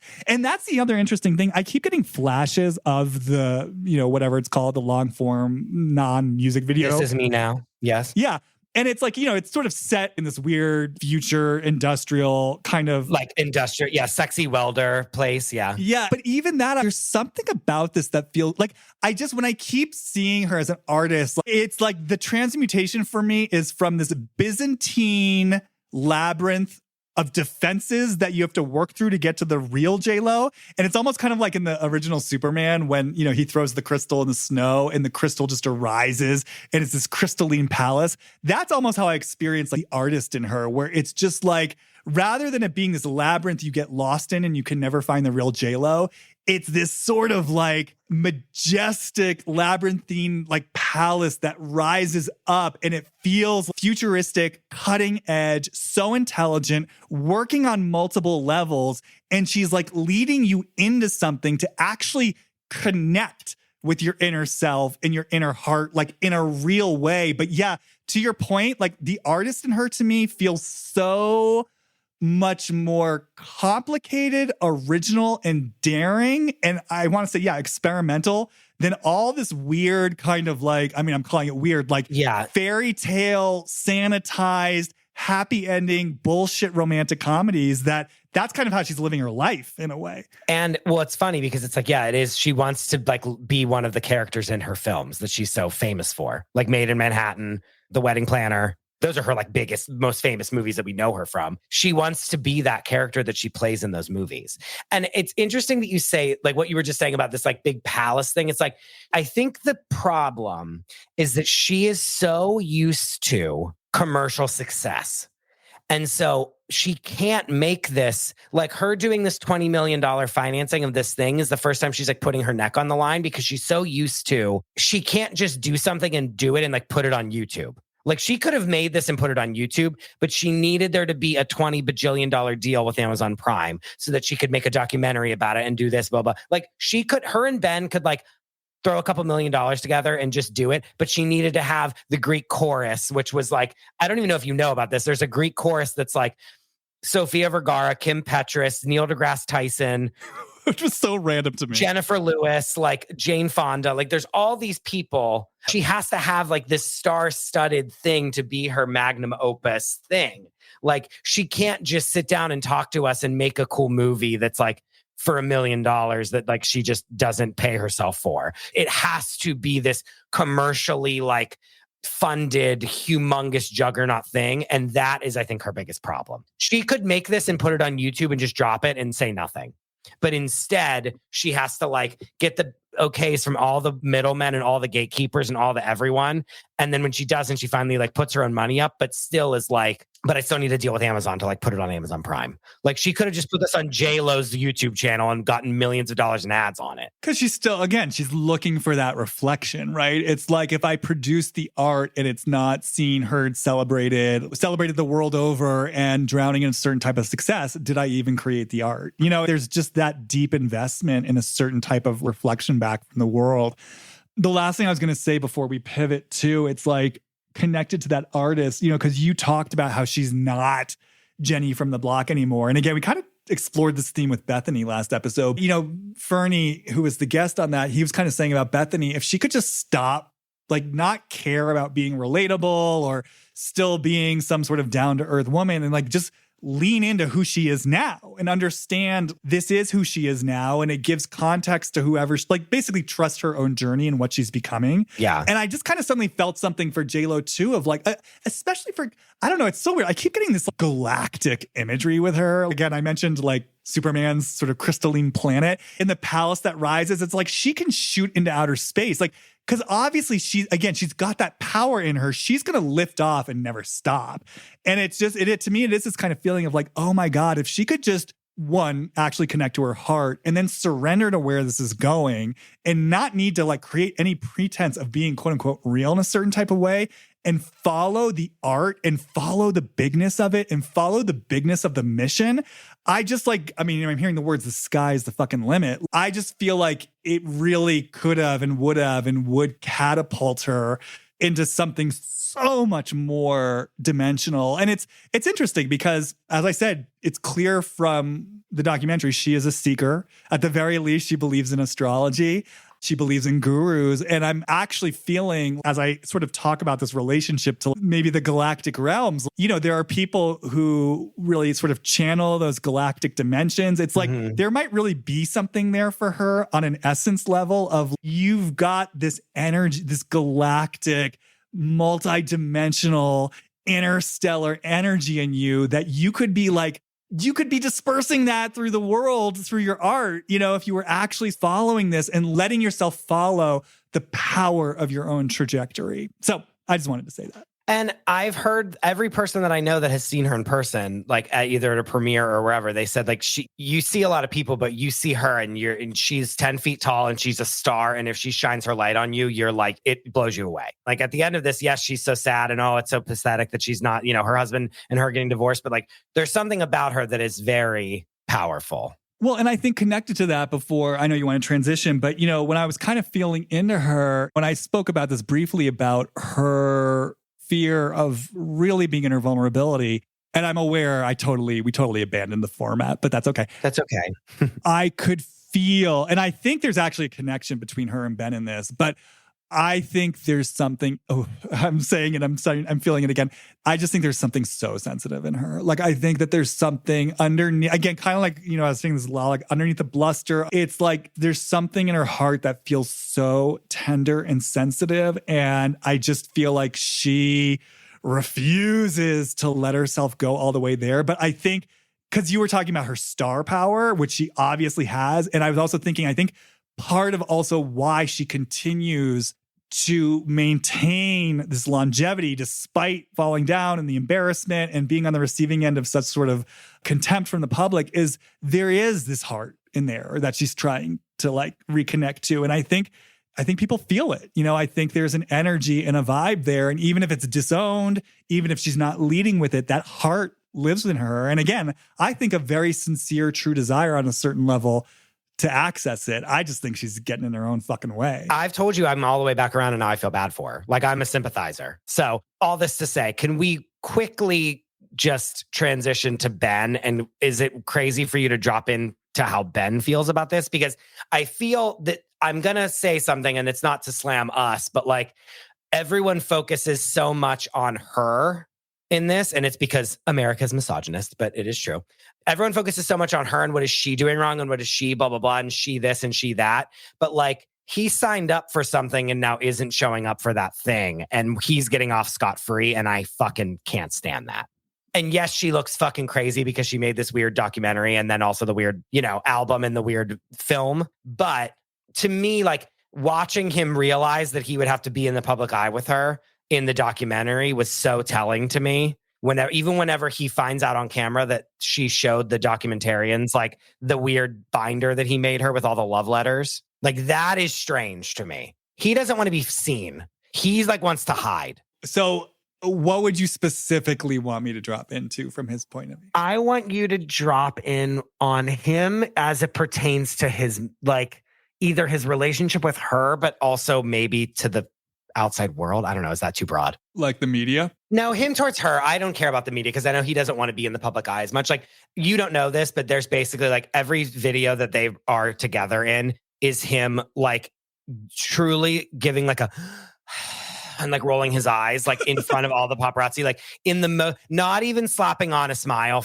to fake it. You know the meme of him where he has the Dunkin' Donuts and he's smoking the cigarette and he's like taking yeah. Like he's doing that in public every time that they're together now. I'll drop in. I did listen to some of his Howard Stern interview from a few years ago as part of my research. And that was so interesting to me because his energy just felt so kind of like, he was very lucid and smart and insightful and sensitive. No, I think he's very, very intelligent. See, his energy felt so sluggish to me and almost like he was slurring his words. And I'm not questioning his sobriety, but like he almost felt like he was slurring his words. But then what was so interesting to me was he'd get on a topic that he was passionate about. And like, I'd feel his rage starting to swell up. And it was so exciting to me because I was like, oh my God, there's so much powerful life force energy in you. And I just that interview alone, I was like, oh, I feel like there's something here for you around. I just got this possible sense of him having a lot of unresolved historical rage. And then probably it's come out in destructive, leaky ways. So he's trying to press it down. And what it would mean for him to have space and support to really own his rage more directly and consciously, and then kind of harness all that life force energy. It almost felt to me like it's like whack-a-mole. It's like he's pushing this life force rage down, but then it's like he's kind of sluggish on the outside. And I just felt this possible invitation of like what it would mean for. I see this a lot too with addicts where someone gets sober and then they're so scared to tap into their creative energy or their fiery energy because that leads to the addiction. Yeah. No, I get it. That leads to like I'm scared I'm going to get destabilized. Yeah. It was almost kind of like that. What it would mean for Ben to... He can't like let go because then he needs to not let go because he's maintaining his control of his addiction. Yeah, and it's like, didn't he at one point like get a dragon tattoo? It's like, it's a phoenix. It's terrible. It's all. Should I set the stage really quickly of like what I need you to know? Because I don't think you know some of this, and I need you to know what he was doing before they got married. okay. Oh, wait, because they didn't get married before. Okay, yeah. What was he doing before he got married? Well, he was drunk, right? He breaks up with her 3 days before their wedding. He then goes on whatever. He then gets with Jennifer Garner, another person named Jennifer. So they call her them Bennifer too, if that doesn't already make JLo want to like hang herself. You know what I mean? No, like not to be so explicit, but like she's already like getting her nose rubbed in it because they call them Bennifer again, which is their name that they started to coin all the like hybrid names. Then he allegedly is like having an affair with one of the producers on SNL in New York, and they live in LA. So when he's in New York, he's then with this SNL producer, I think. And so then they get divorced, and then he's like on a bender, and that he was definitely drinking a lot and has to go to rehab eventually. But before that, there's women on Raya that are putting up videos of him being like, look, it's really me. And it's him like proving that he's really Ben Affleck to random women on Raya. I did see that, yeah. Which is like the most pathetic thing I've ever heard in my life. And I say it every time I bring him up because I just need the world to know that he's a fucking loser. Then he's like when Anna de Armas is in Knives Out, he then latches onto her because she's this rising star who's 1, beautiful, and 2, in this humongous film. And he latches onto her and starts dating her. And this is after he gets out of rehab and he has the Phoenix back tattoo, which is hideous. Like, and it's very Boston white trash. Like, it's very, like, not to be mean, but like, it's very, you're like, oh, you kind of still are Jenny from the block because you have this hideous Phoenix back tattoo. And then he breaks up with Anna de Armas. It's like, bye, you're a fucking, like, goodbye. I'm like a star now. I don't need to be with you. She saw the tattoo and left. Basically, he so hard tried to suck her life energy out. And then he, one day, I'm assuming, was like sent JLo a "you up" text. And then that, like, the floodgates opened. In my mind, he then is like, whose energy can I suck next? Oh, JLo's been waiting to like be with me again. And she is like, I'm in love with you. And he's like, I just said hi. And then they get married. And now he's like, oh my God, you're so what? And now he wants out because he looks amazing. And we've forgotten about the back tattoo and the women on Raya and the SNL producer because we're too busy talking about This Is Me Now and the greatest love story never told. And that JLo's on a boat alone by herself, looking ridiculous, taking photos of herself. Do you feel that the scene is set? I feel the scene is set. Obviously, this is your interpretation. So I'm sort of... It's very biased, I know. I'm taking in your interpretation. But yeah, I'll just kind of drop in and see what comes through me based on, the limited info I have. And I guess we'll just sort of see if we can make sense of it. Okay. All right. So this is Ben Affleck towards JLo. I get a little bit more nervous when it's like a movie star. It somehow feels more intimidating than just your... She's also a movie star, Jamie. How dare you? I felt nervous before her. I said I felt nervous.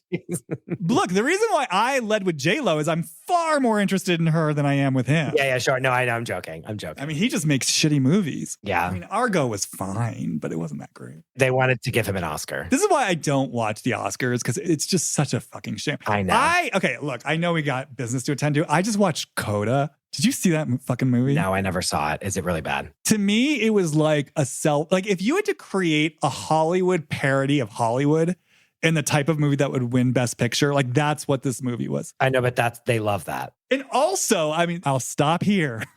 This movie glorified covert incest. I mean, these parents were so energetically invasive to this daughter, and the way the movie treated it as like light comedy, like no, it's not funny that you're having this loud, raucous sex that your teenage daughter and like the guy she's interested can hear. And then just the whole thing was just so, it made me very uncomfortable. They had no boundaries and they couldn't even let her go to her fucking audition at the end by herself. Oh, brother. I was triggered by Coda. Okay.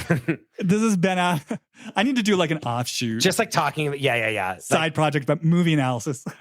We have to do an enough screening podcast episode. We should watch up. Okay. So this is Ben Affleck towards JLo. Yeah, like again with him, what first comes up is a deep rage. And I want to say, and I really want to be clear about this, I am not saying he is actually violent towards her, but the energy of the rage feels fucking it's like violent. Yeah. Let me just let this move through my body a little bit. Like, fuck you. All right. So, I mean, I just spoke a few minutes ago about his rage. Like, here it is. It feels like there is such a well of rage towards her. Like, I really want to say, I mean, this is always the case, but this feels so clear to me. This isn't even really about her. This is deep historical rage that's getting triggered. But let me just stay with it and see what. Fuck you. Okay. There's a lot happening all at once. So it's like, as I'm taking her in, and in this moment, I'm specifically taking her in, doing the thing that she's doing the very thing we're talking about. Like you said it, like, yeah, I get it. She's embarrassing. She's doing this. I'm seeing her do it. And as Ben, if I trust this information, I'm seeing almost like the little girl in her. I'm seeing the sloppiness of it. I'm seeing the vulnerability of it. And yeah, there is such a deep contempt in me. Like, what the fuck are you doing? And it's like something in me that's like, I don't even want to fucking look at this. I don't want, like, I just want to make this wrong, make this bad, and fucking push it away. So I'm going to go deeper into what's underneath this, but I want to say, so it's almost like I can already feel different levels, right? It's like, if I'm right about this, there's some sort of deeper experience, but in pushing that away, there's something that is enraged about this for me. And so then I would say layered on top of that, kind of like what we were talking about earlier, is probably this posture you're talking about of like he doesn't want to let himself know the depth of this rage. And then underneath the depth of the rage is something else that presumably, hopefully I'll get into. But let me stay with this for a moment. So if I coax this energy just to look at her, it's so hard for me to get past the rage. I need to embody more of it because it's so fucking deep. Yeah, fuck you. Like, you're making a mockery of yourself. You're making a mockery of us. This is a fucking embarrassment. I don't want to have to take responsibility for this. I don't want to have to fucking walk you through this. Feels like a lot of what's coming through. Like, this is an embarrassment. So if I just force this energy of Ben to kind of calm down and stay with her, because again, the anger doesn't even want to look at her. So if I force the energy to, or if I coax the energy to look at her, I mean, again, I don't know Ben, so I don't know if I'll be able to connect dots here, but it's almost like there is something here about, I don't want to have to be the guy who hand holds you through this. And suddenly experiencing her in some way as like the messy woman who he's got to like walk through this experience. Yeah. So that was kind of like the first thing that came through. And if I stay with this, let me just kind of hang out in this for a minute or two before we talk about it. It does sort of lead me, like if I were working with him as a client, let's say, I might ask if there were any historical experience of feeling responsible for maybe walking the woman through something. I mean, I know his dad left. I mean, again, this is just total hypothetical conjecture. So maybe I don't know what order he was in the sibling pecking order. Maybe there was a way he felt responsible for his mom. I don't know. Like, I've always had to hold everyone's hand through things, and now I have to do this even again now. Like, yeah, okay. Yeah, and like sort of suppress my rage about it. But yeah. I mean, that's conjecture. These are things I'd be asking him. But is there a feeling of feeling like tricked by her? Is that coming up at all? Yeah, it feels like there's a little bit of a setup in the place of like, if I'm the one holding space for her and walking her through this, it's like, yes, somehow my needs get missed and overridden. So it is a feeling to me of like, I've got to play the part of the man who shows up, walks her through something, and I'm betraying something in myself. Like, my needs get missed. Something here about like being the good guy who has to walk the woman through something and feeling really enraged about that. It's just so funny because it's so resistant to take her in. It's like every time I try to take her in fully as Ben in her, what I'm calling her messiness, her vulnerable, messy process, it's like everything in me wants to back away from it. But let me just try one more time. It really does feel like there's such a, if I'm right about this, there's such a historical rage around this notion of being asked to be the guy who hand holds like the quote unquote woman through like this messy process, that it's like, I feel like we can't even get anywhere until we first deal with that level of rage, because it's so at the forefront of this. So maybe more will come through as we talk, but yeah, what's happening for you? Okay. So what I think, like my own thoughts are that like, he also is kind of like, this is the ending of the fairy tale kind of a thing. But then she fucked it up because she's now like putting our fairy tale on display for everyone. And there's a lot of talk where he talks about like how Matt Damon is always telling him like, no, we shouldn't be in the public eye until we're in movies because that lets us be like better actors. Like Matt Damon like doesn't like to be in the public eye because he wants to be able to transform. Like JLo is always JLo as this person, whereas Matt Damon is able to like fall into the character and we forget. I mean, we don't, but like, sure. Like he's way less Matt Damon as this person. Like, and he and Ben Affleck, like I think really wants that as well. And I also think we forget that Ben Affleck is also a movie star that wants to be the center of attention. And so it's like when but no one is the center of attention when JLo's in the room. Well, what was also coming up for me, just in terms of like threads that come up, is it also should be mentioned that Ben Affleck, I mean, again, this is sort of subjective, but to my experience, is also not a very deeply connected actor who's able to really bring his soul to the roles, much in the same way that we're sort of saying the same thing about JLo. Yeah. I don't know. I think that's interesting because that's why I've never followed them. Because to me, both of them, I've just never been interested in either of them as artists because to me, neither of them ever really brought something that I would call or experience as soulful to the table. They're no Jared Leto getting like, you know, becoming the Dallas Buyers Club or the Joker or whatever. You know what I mean? Not to invoke. You know, they're not Daniel Day. They're not Jeff Bridges. They're not Meryl Streep. Yeah, sure. Yeah, no, you are right. I mean, he was a heartthrob. When I was watching that horrible thing that we both watched on Freevee, like when you see the pictures, when you see him in Armageddon, you're like, wow, he's so fucking hot. It's like out of control. And he's still hot today. But like when you see him as a young, you're like, oh, you're like this young heartthrob that like everyone would have wanted. Like I would liken him to like a Chad Michael Murray or like Josh Hartnett back in the day. It was like these hot men that were like just oogled at. Like he really is. I mean, they're much more similar than he wants to admit to us. And I think he's done a lot of work to become a director and so artistic. And I almost feel like if I had to take in the information you're giving me, he's mad that she looks like such a fucking idiot because this film, quote unquote, was so bad. And so like a mishmash of like, what the hell is this? He's like, I'm embarrassed that I'm like your husband.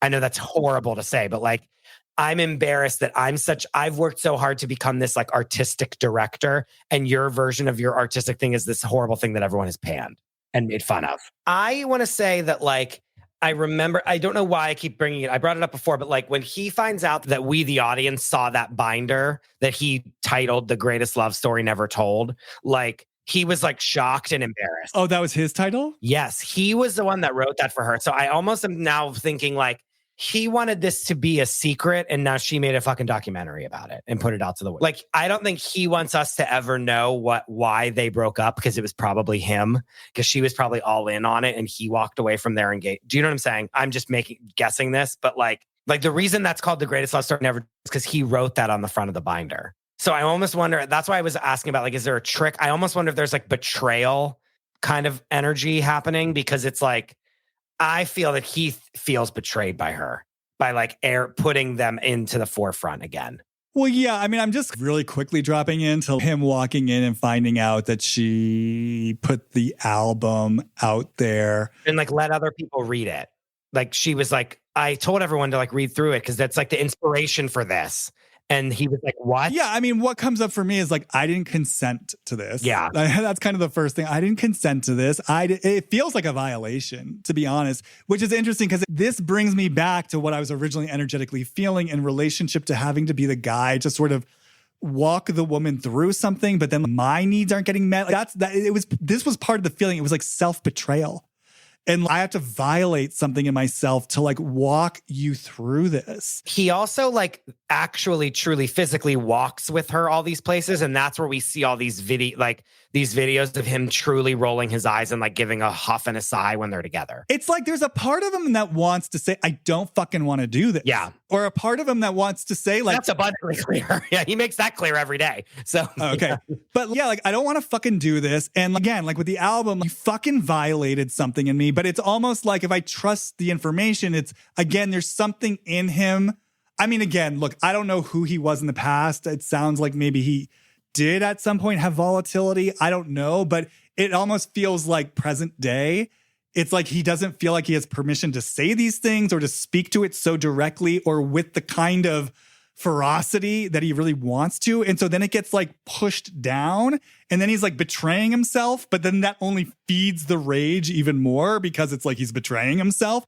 And so, yeah, it just feels like he gets caught in a loop there. And kind of a feeling, if I trust this, it's like, yeah, kind of like what you're saying. I didn't sign up for this. And now I feel like if I stay in this, I basically have to sign up for this. And again, it feels sort of like self-betrayal and I'm violating something in myself. And then on top of it, you're making a fool of yourself. So not only like it'd almost be one thing if it were, I feel like even if it were successful, there'd be this core experience of I didn't sign up for this. And yet now I have to be a part of this. But then there's this additional wrinkle in the Byzantine labyrinthine world of JLo where it's like, and then on top of it, you're kind of embarrassing yourself. So not only do I have to show up for something I didn't sign up for, now you're telling me I have to fucking walk you through it at the same time. It's like a double self-betrayal. Yeah. And then at the end of it, it's bad. What? Yeah. Because you kind of saw that like in that little scene too, where, which again, it's just, I love how people do this shit and they complain about it. I don't know if it was the same scene, but like, there was behind the scenes footage of them making the movie, right? And it's like, first she's like, I just see all the trucks and I just see all the money I'm spending. And it's like, well, yeah, you chose to do that. So no surprise there. Yeah. Like at your own hand, you wrote this script that's insane that you like need millions of dollars to make instead of just like one that you can do in your house. And then you decided to front the money. But then, the two of them, like she was worried about it not being good. And he was kind of like giving her advice from the point of view of like a veteran director. Yeah. Which I rolled my eyes out, but yes, he was correct. Again, she was kind of like play acting and being like, okay, like Mr. Director. And you could kind of see, it felt to me like he was talking and walking her through something, almost like that he didn't want to be talking or walking her through. Yeah. Almost like she did need something else. Like she was looking for a different kind of support. And the voice in him was almost like, I'm not giving you that fucking support because I'm not holding your hand through this. But what I will do, because again, I'm not going to say any of this, I'll kind of like put on my director hat and give you pragmatic director advice. And sure. You know what I mean? It felt a little energetically distant is what I'm saying. Oh, I felt to me, yeah, sure. Because he basically says like, you're not going to know if it's good yet because you have just shot it. You have to wait till you like actually see it in the edit and if it's going to like work or not, which is like true. It's still like, I can only take this so far. Like, I can't direct this for you. Like, you have to do it. Like, I have to actually distance myself from this project because it'll like besmirch my name. Yeah, it's like the subtext for me was kind of like, the way I'm hearing now is like, I'm not playing this fucking game with you. Like, again, I'm not doing this. I'm not holding your hand through this. You fucking set it up. Okay. You did it. I'm not like, cajoling you and playing this part of walking the helpless little girl through this. No. Yeah. So I don't know. I mean, does this speak to your questions about it? It does. It really, really does. We've gone through a lot. People that are hanging on to their every word of their relationship have like gotten a lot from this. It's very much, he is like, I want to be a private person and you want to be a public person. And those two are just not. And we both want to be celebrities. And that's like very hard for that relationship. I mean, that's the thing. There's so much here we could get into. I mean, this could truly probably be like a 5-part, because like, it's like relationship to celebrity, to art, to media, to each other, to their own hearts. I mean, there's so much fucking here, right? And he really sees himself as like an artistic director person. And he's like embarrassed that she like is pretending that she is, even though she has no idea what she's doing. It's like what I think of it from his perspective. But and again, that's so interesting. And again, I know this is subjective, but from my point of view, he's not that great an artist. So it really would be interesting to look at his relationship to acting and art and filmmaking and all that. We sort of went more into her side of it. I think for me, it's so interesting because and I think everyone is so drawn to this notion of them going back and returning to something that had conceivably been left in the past. And like I said, I sort of just kept hearing the word remembrance, like going back and reclaiming something that you thought was lost. And I just felt like, I was like, this is so interesting because to me, this is such a reverberation of essentially what I think we're here to do as souls in the spiritual journey. It's like, we're here essentially to remember the truth of who we are. And I feel like this notion of remembrance, I mean, there's a whole kind of school of thought that even just as souls incarnating as humans, we come into the human form and lifetime to forget our divine nature.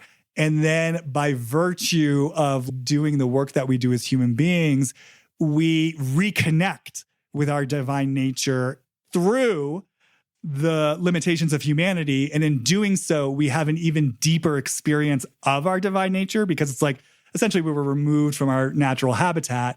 We find our way back to our natural habitat. It's like, oh, this is our natural habitat. This is true divinity. It's a remembrance process.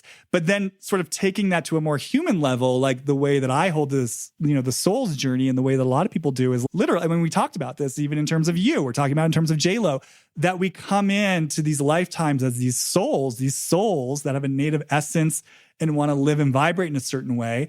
And then because of what we go through as kids, where we are helpless and defenseless, we learn to shut aspects of ourselves down. We learn to become like the straight A student who's like saying yes, or the person who's like seeking validation from the media. And then hopefully in our soul journey, what we do at some point is we get really good at whatever we're doing to try to like get the love or whatever it is.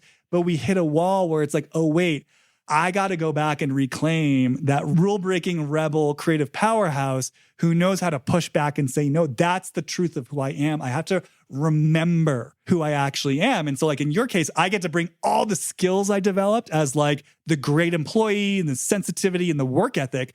And now I get to combine that with this remembrance of who I actually am and bring that to the world. So again, I just think there's something so much about remembrance for us. And so I think with Ben and JLo, and I've worked with so many people where it's like they had a first love when they were young that really held something for them. And then, you're young though. You don't know how to navigate relationships. And oftentimes our hearts get broken.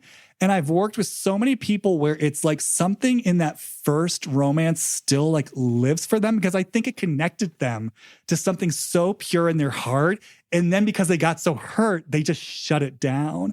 And a lot of times they kind of frame it like, was that the one true love? And it's like, no, I don't think that's the one true love, but you embodied something there that now as an adult, you can go back and reclaim that experience of love and what was great about that, but also apply your mature, wizened learning as an adult and walk with your heart in a more conscious, sort of self-responsible way. So this is just me saying, I think a lot of times we romanticize remembrance because I think we're literally here to remember who we are as souls, as spiritual beings, as lovers, and that often it is this process of this represented something to me and for me, and now I get this chance to go back and reclaim that.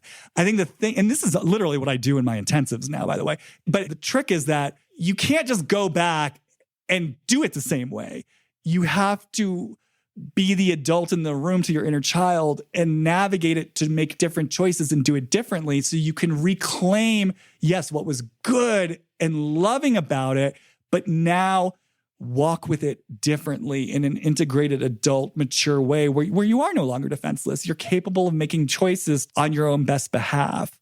And so I just think that was sort of playing out here on a really kind of large scale of like, sure, this represented something to me. I get to go back, reclaim it and do it differently. Only now I get to like get the one that got away. Like, and I feel they both kind of felt that. But I think it's almost like the mistake they made, and this is what I would want to say for anyone listening to this, is that it actually wasn't about, it's almost like they made it about the other person. You know what I mean? They made it about, oh, it's the one who got away, so all we have to do is get back together and it'll be different. And it's like, no, this wasn't actually about the one that got away. It's about the part of you that got activated by this person. It's the part of the relationship that spoke to you and that you loved.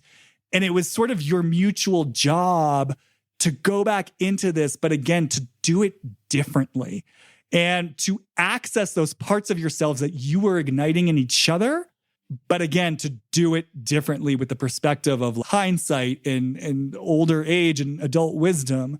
And it seems like that's maybe where they missed the mark. It sure is. All right, Chris, thank you so much for being here. Tell everyone where they should find you and look for you and all that. You can find me at the Chris DeRosa, and you can find my podcast at Fixing Famous People, and it's Fixing Famous People anywhere you find podcasts. Jamie was on to fix Jared Leto, so if you want to start there, that's a great episode.